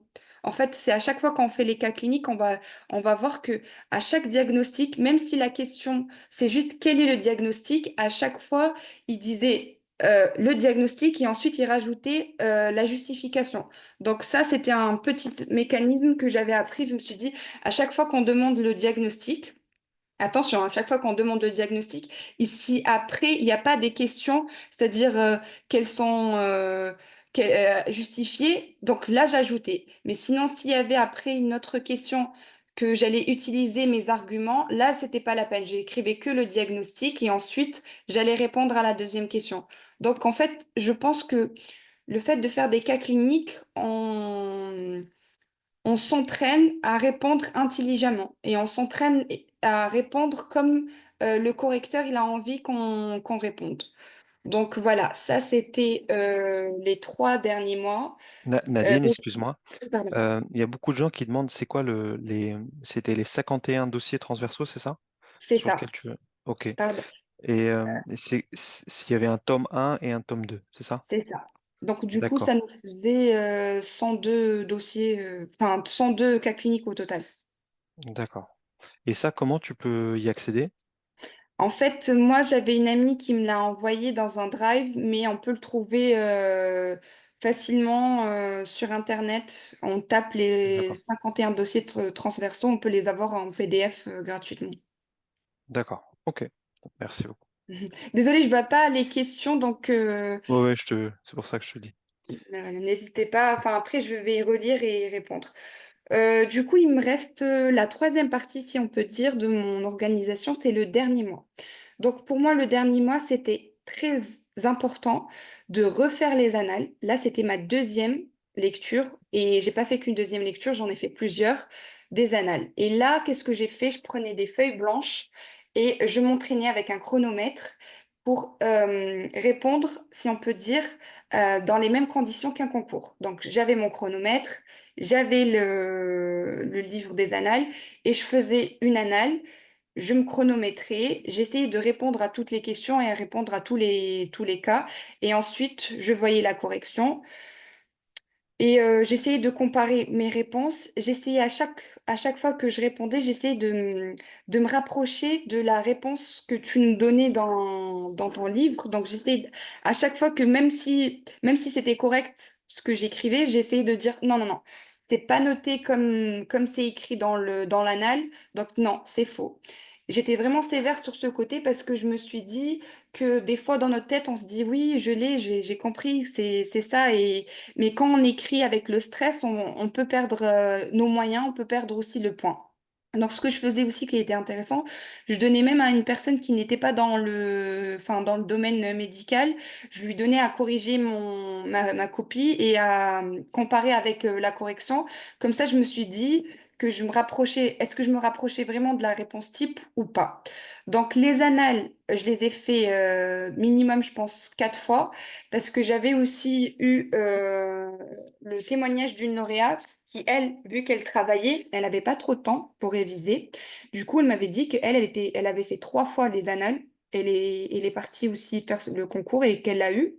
Donc, tu venais de le dire il n'y a pas longtemps que 3 fois les annales et ça revient à chaque fois, chaque lauréat. Enfin, il y a un petit tips de refaire 3 fois les annales et c'est vrai parce que chaque lecture, elle est différente. Parce que moi, la première fois que j'ai fait les annales, et après, la deuxième fois, après 2, 3 mois, j'avais complètement tout oublié. Même les réponses, elles étaient pas aussi bien que quand je répondais une troisième ou une quatrième fois. Et aussi, il faut savoir que le cerveau, il est traître, moi, si je peux dire. À chaque fois qu'on fait une erreur, si on la marque pas d'un côté ou si on fait pas, moi, je faisais le signe du warning, le petit triangle. À chaque fois que je faisais une faute, je faisais un petit triangle et je notais ça. Et après, quand je faisais les annales ou des cas cliniques, ben en fait, ça revenait. Le warning, je disais, ah, attention Nadine, il ne faut pas que tu fasses cette erreur. Donc, je trouve que c'est plus on fait des cas cliniques, plus on fait les annales, plus on développe des automatismes. Parce qu'il faut savoir que c'est un concours, on est tous des médecins, on a tous les connaissances, mais vu que c'est un concours, c'est un concours écrit et on a le facteur temps et le facteur stress, il faut vraiment que on ait des automatismes. C'est-à-dire que quand on voit un cas clinique ou une question, on a directement en tête, voilà ce que je dois noter, voilà ce que je dois noter, voilà ce que je dois écrire. Enfin, voilà ce qu'ils sont en train et ce qu'ils attendent. Parce qu'en fait, moi, je dis, enfin, peut-être ça va vous sembler un petit peu étrange, mais je me dis, c'est un jeu et il faut apprendre les règles du jeu pour bien jouer. Si tu viens comme ça avec juste des connaissances, t'as pas fait d'anal, t'as pas fait de cas clinique, tu sais pas comment répondre, ben en fait, je pense que c'est très rare qu'une personne qui n'ait pas fait les annales et qui soit partie comme ça au talent, pas au talent, mais juste avec une préparation, je pense qu'elle puisse peut-être se classer. Parce que ça reste un concours. On est des milliers L'année dernière, on était 2000 et quelque chose. Donc, on est tous médecins aussi, avec d'autres qui ont plus d'expérience, d'autres qui ont fait plus de cours. Donc, ce qui nous bah, le jeu à la Squid Game, exactement. C'est un jeu à la Squid Game. Donc, si on connaît pas toutes les règles, si on sait pas bien entraîner, ben, on va mourir, hein, on va être éliminé. Donc, voilà. Donc, sur ce côté, il y avait quoi aussi? En fait, moi, ce que j'avais assisté les 2 lives de Rémi. J'avais assisté à un live où il nous avait donné les tips avant l'épreuve des EVC. Et je lui avais demandé la question, parce qu'il me l'a dit aussi, je lui ai dit, Rémi, est-ce que je peux faire un brouillon? Et il m'a dit, attention, fais pas de brouillon, tu vas pas avoir le temps. Et du coup, quand j'ai eu cette réponse, enfin, j'avais une technique au départ, c'était de tout écrire dans mon brouillon quand je faisais mes annales.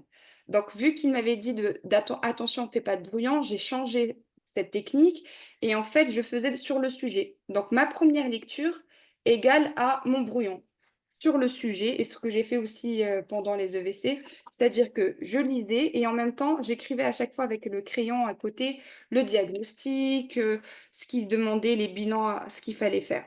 Parce qu'il faut savoir qu'avec le stress, si on écrit peut-être même à côté, où on se dit juste une lecture sans écrire nos petites notes.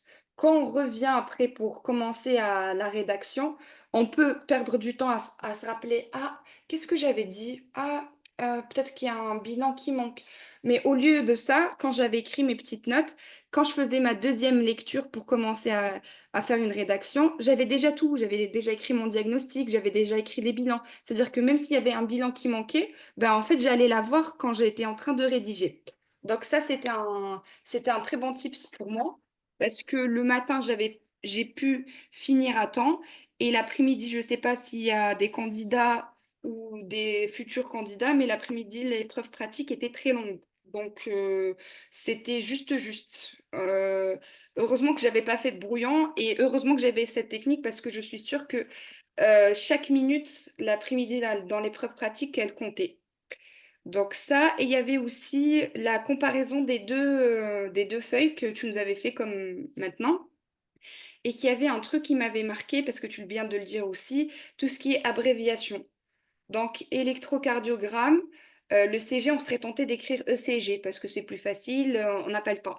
Mais moi, quand tu nous avais dit de non, de ne pas écrire d'abréviation, je faisais l'effort quand j'étais en train de, de faire le concours, quoi. À chaque fois, je me disais, Nadine, essaie de ne pas faire d'abréviation.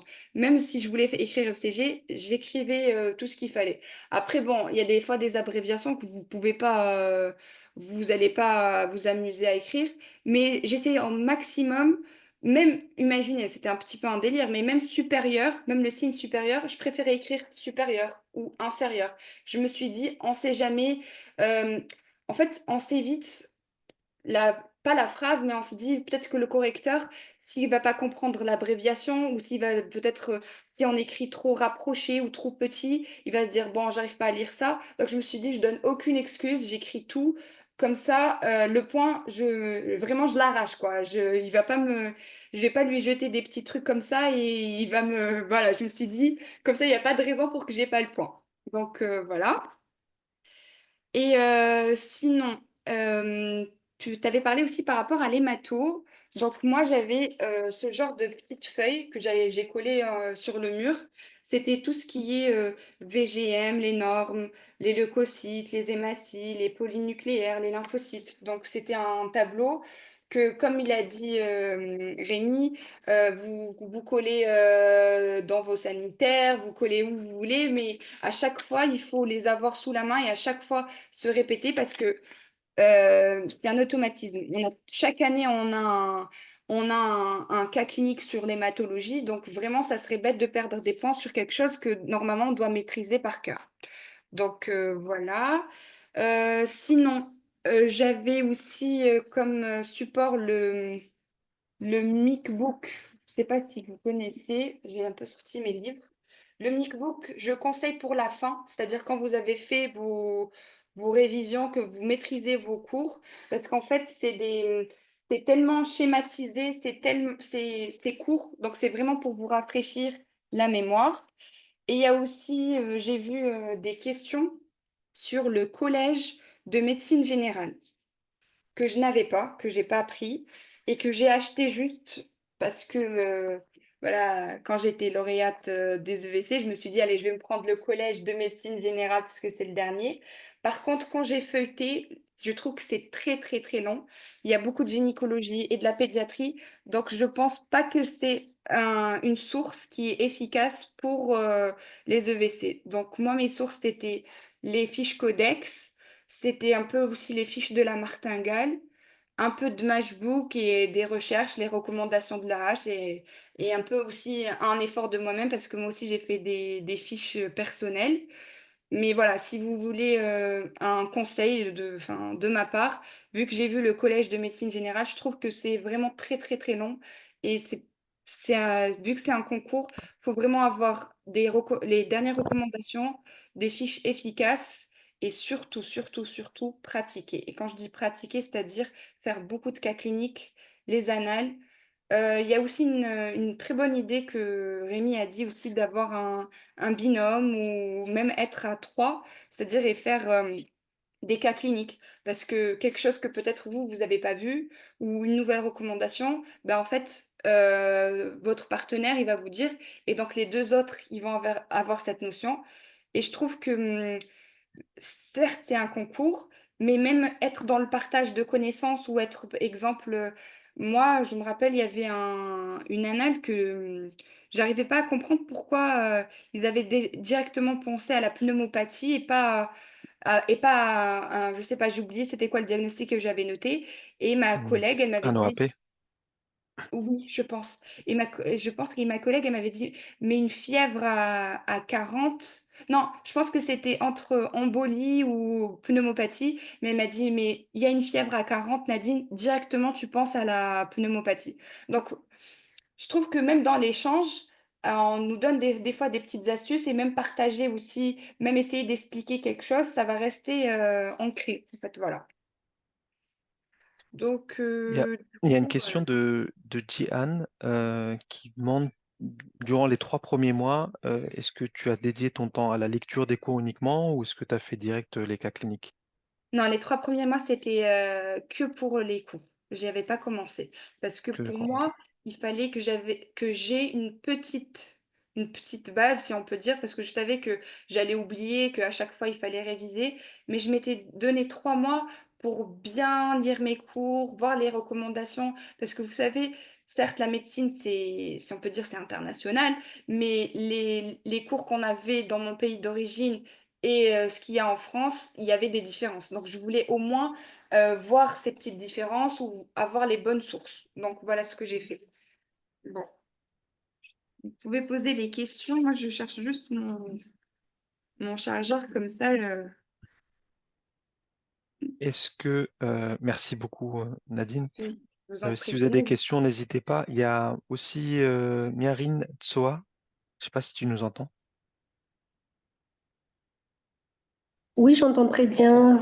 Bonsoir à tous. Ouais, si tu as quelques mots à dire assez rapidement pour nous orienter nos futurs candidats aux EVC. Miarine qui est lauréate des EVC, qui a eu, t'as eu quoi comme note déjà? 14, c'est ça? Oui, j'ai Il eu semble. 14 comme note. Je me présente, je suis Mia, ou bien Mia Rintoua, une des lauréates des EVC 2024, médecine générale. Ça fait la troisième fois que j'ai passé le concours. Je suis mère de 3 enfants et mes enfants sont au pays avec leur papa. Je travaille aux urgences. Donc, aux urgences, on travaille comme un rythme vraiment difficile à travailler. En plus, pendant tous nos semestres, tous les candidats sont partis pour faire leur révision. Donc, il nous reste que 3 pour travailler aux urgences.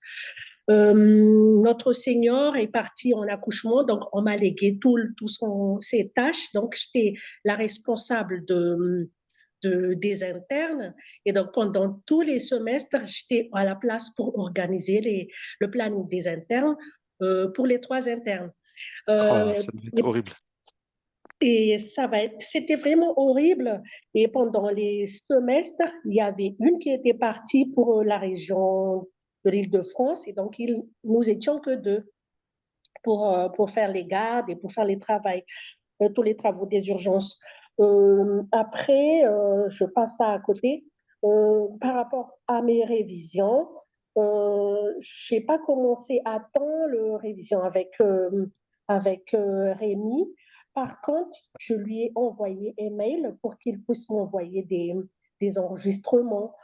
J'ai commencé mes révisions en mois de mai. Je me suis levée tôt à 1 heure du matin et je dormais à 23 heures chaque jour pour faire mes révisions. Les cours, j'ai utilisé. Est-ce qu'on pourrait. Le caméra, est-ce qu'il est ouvert? Non. La caméra elle est ouverte. Oui. Ouais, d'accord. À partir du mois de mai, j'ai utilisé ce livre-là. Hop, euh, médecine générale. J'ai lu aussi la gériatrie, collège de gériatrie. J'ai lu aussi un peu de neurologie et de cardiologie, mais je trouve que c'est vraiment lourd pour conclure. Et pendant toutes les lectures de ces livres, j'ai commencé tout de suite à faire les révisions. Donc, le matin, je fais le WC fondamental. Le midi, je fais le WC pratique. Et le soir, je fais les corrections. J'ai fait mes révisions toute seule et je corrige moi-même tout ce que j'ai fait en utilisant toujours du chrono. Euh, à part ça, j'ai utilisé également ce petit livre-là, IVC, PAE. médecine générale. Euh, 411 ne sont tombables. Je les ai effectués au moins 10 fois jusqu'à ce qu'on a fini le concours. Miarine, c'était quoi ce que tu nous as montré? C'était le 411 Ah, tombable, mais c'était à l'ancienne. C'était à l'ancienne, c'était 800, 387. Mais après, tu nous as envoyé par mail le 411, donc je les ai effectués au moins 10 fois. d'accord. Euh, les 2 premiers mois, j'ai effectué ce rythme-là. Je me suis réveillée à 1 heure et je dormais à 23 heures lorsque je ne suis pas de garde. Et quand je travaille aux urgences, je consacre 2 heures pour faire mes révisions et mes lectures. Je laisse le travail aux seniors et je fais mes révisions. Euh, Même si je suis de garde, quand il y en a une réunion par Zoom, j'écoute mon écouteur et je suis les séances de révision. Quand j'arrive à la maison, j'enregistre dans mon téléphone les notions que je trouve que c'est très, très difficile et je note aussi dans un petit bouquin tous les, tous les, tous les petites fiches. Et quand je suis en bus, j'écoute les enregistrements que j'ai effectués, par exemple les signes sur le CG, d'une hypercalémie ou bien d'une hypocalémie, j'écoute dans mes enregistrements. À part ça, à partir de les 2 bimestres prochains, j'ai effectué les séances de révision avec ce livre-là. C'est un livre de Rémi et je remercie beaucoup Rémi pour ce livre.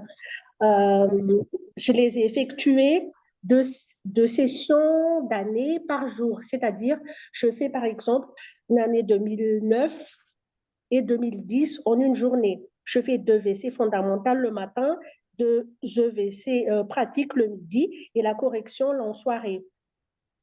Et à partir Tu les as fait combien de fois les annales, Miarine?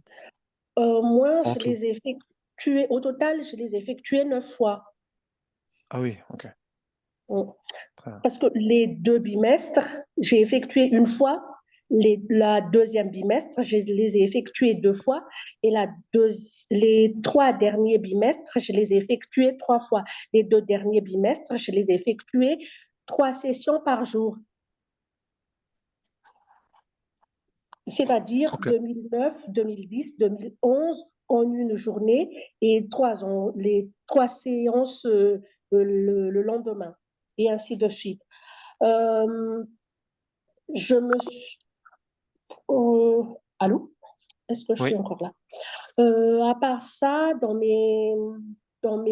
ma vie quotidienne, je les ai mis un peu à côté, les réseaux sociaux. J'ai essayé de ne pas embrouiller avec mon mari, même si je suis loin.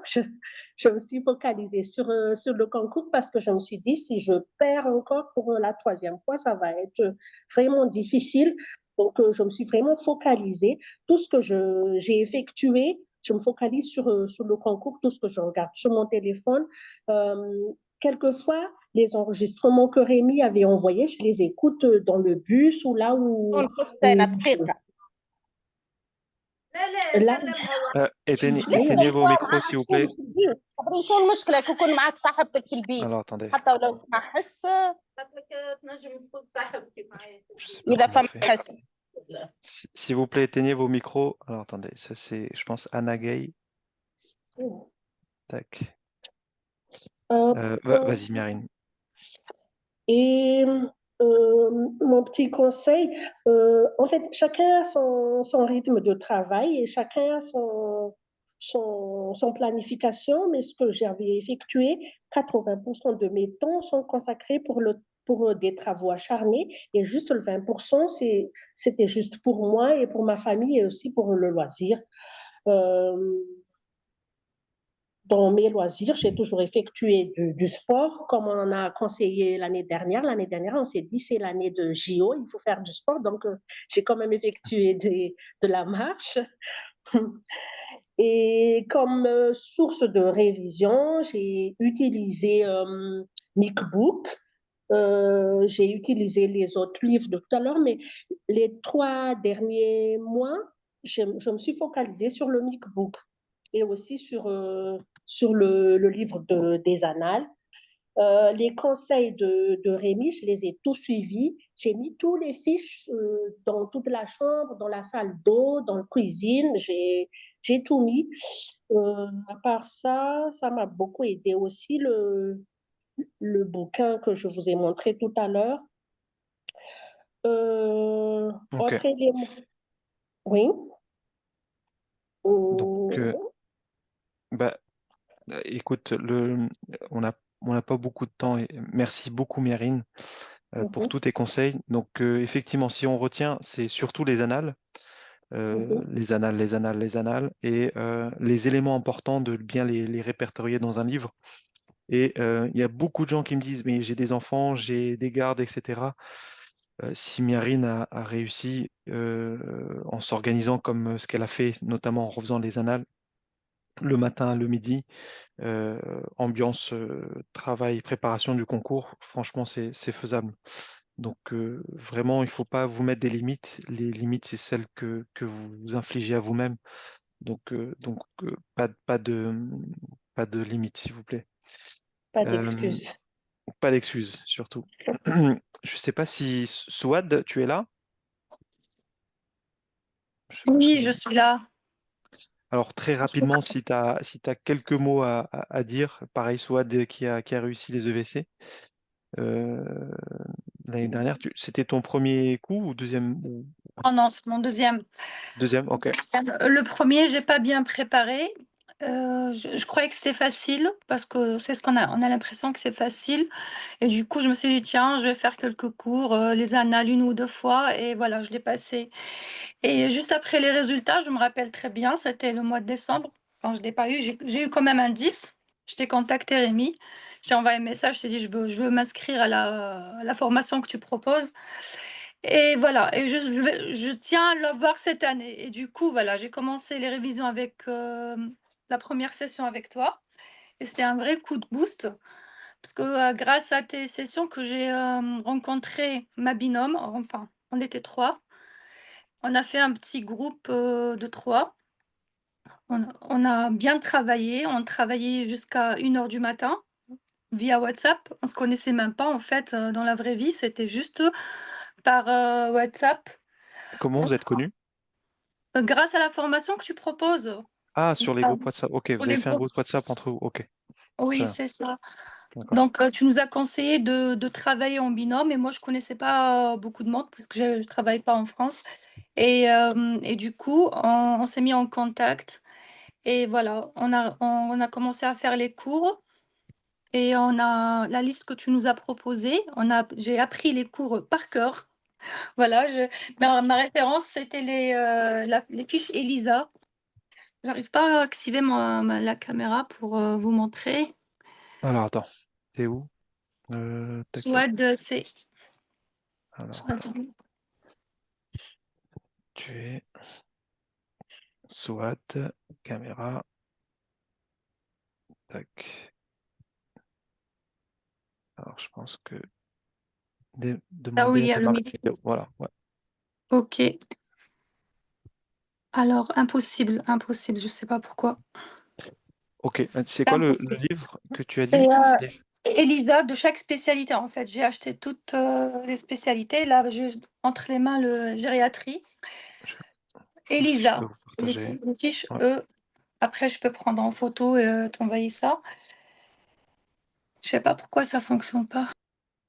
Non, non, mais c'est pas grave. Je vais mettre sur Google et tac. Et je vous partage mon écran. Fiche Elisa.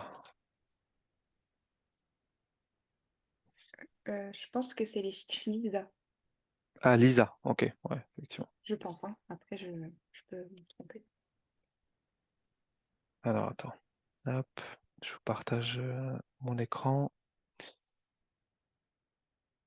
Alors, tac. Vous voyez tous mon écran ou pas?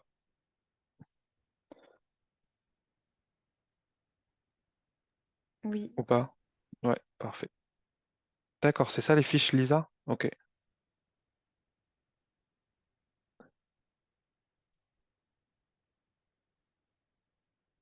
Alors, vous m'entendez?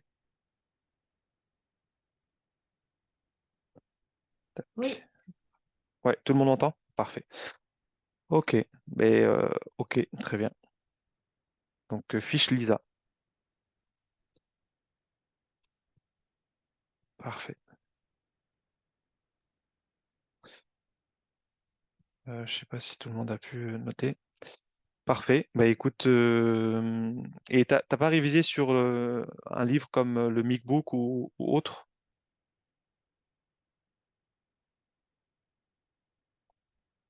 Tu m'entends?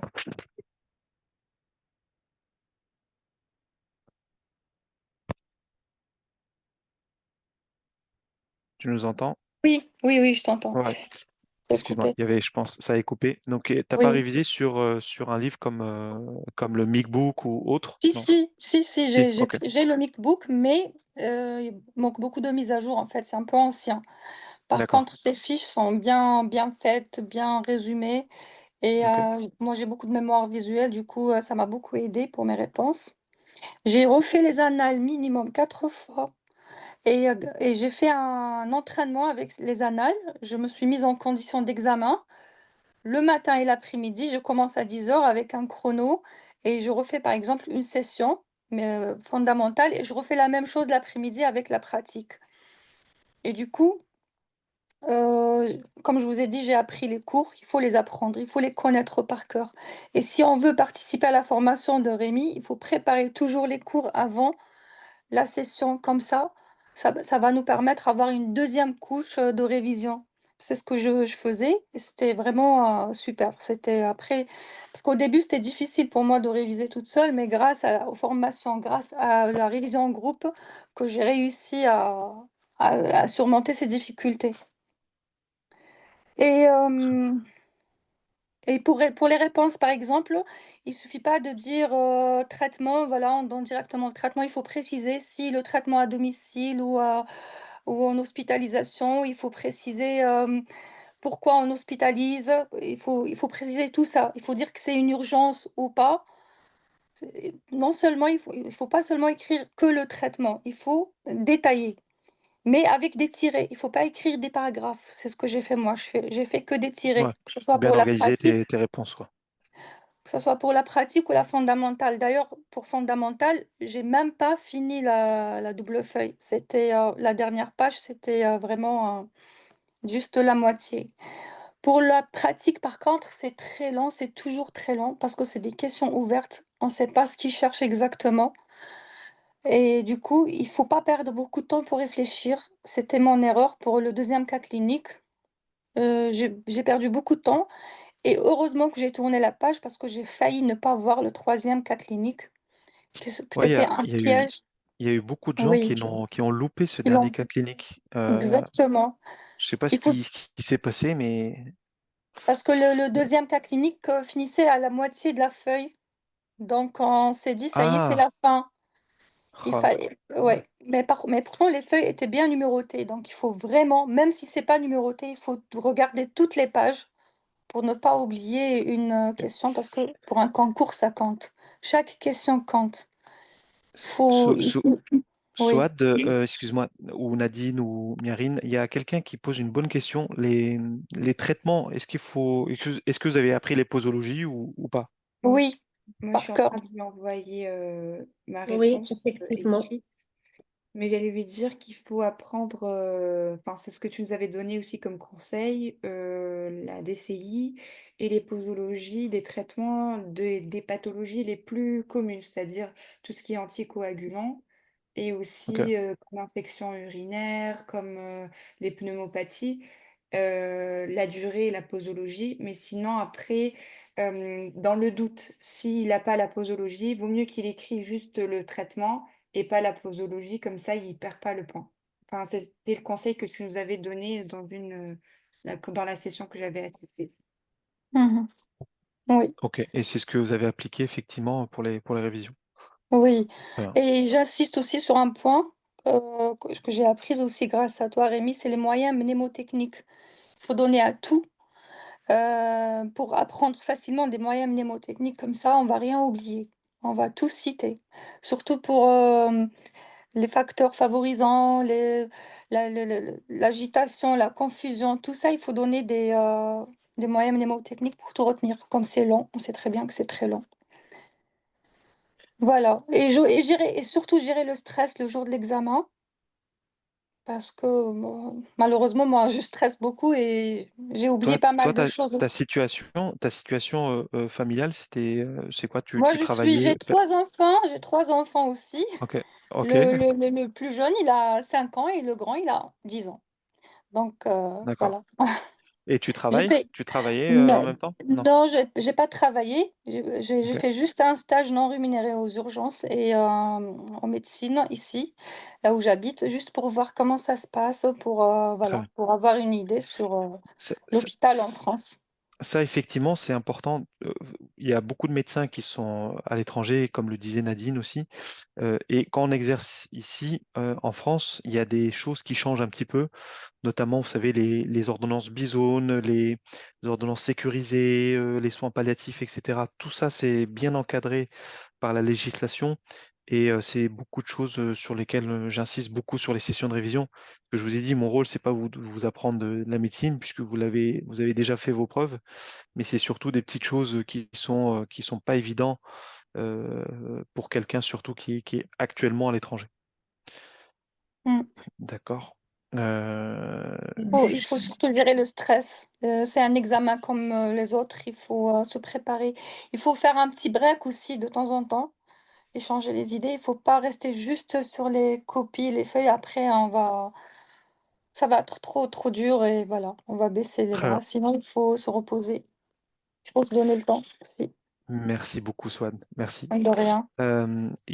Alors, on parle des AVK, quand est-ce qu'on l'utilise? Donc, les AVK, je t'ai dit si c'était une FA valvulaire, donc les valvulopathies, on t'a répondu. Et il y a une personne Alors, c'est un peu hors sujet, mais il y a beaucoup de gens qui me demandent ça. J'aurais dit, bon, écoutez, on va en discuter aujourd'hui. Peut-être que quelqu'un peut l'orienter. Là, on est entre nous, hein. Comment avez-vous fait pour le stage non rémunéré? On me l'a refusé par les affaires médicales. Est-ce que quelqu'un a une réponse pour Lydia? Bon, moi, j'ai fait une demande à l'hôpital là où j'habite et ils ont accepté. Ça D'accord. dépend peut-être des hôpitaux. C'est quoi le stage non rémunéré?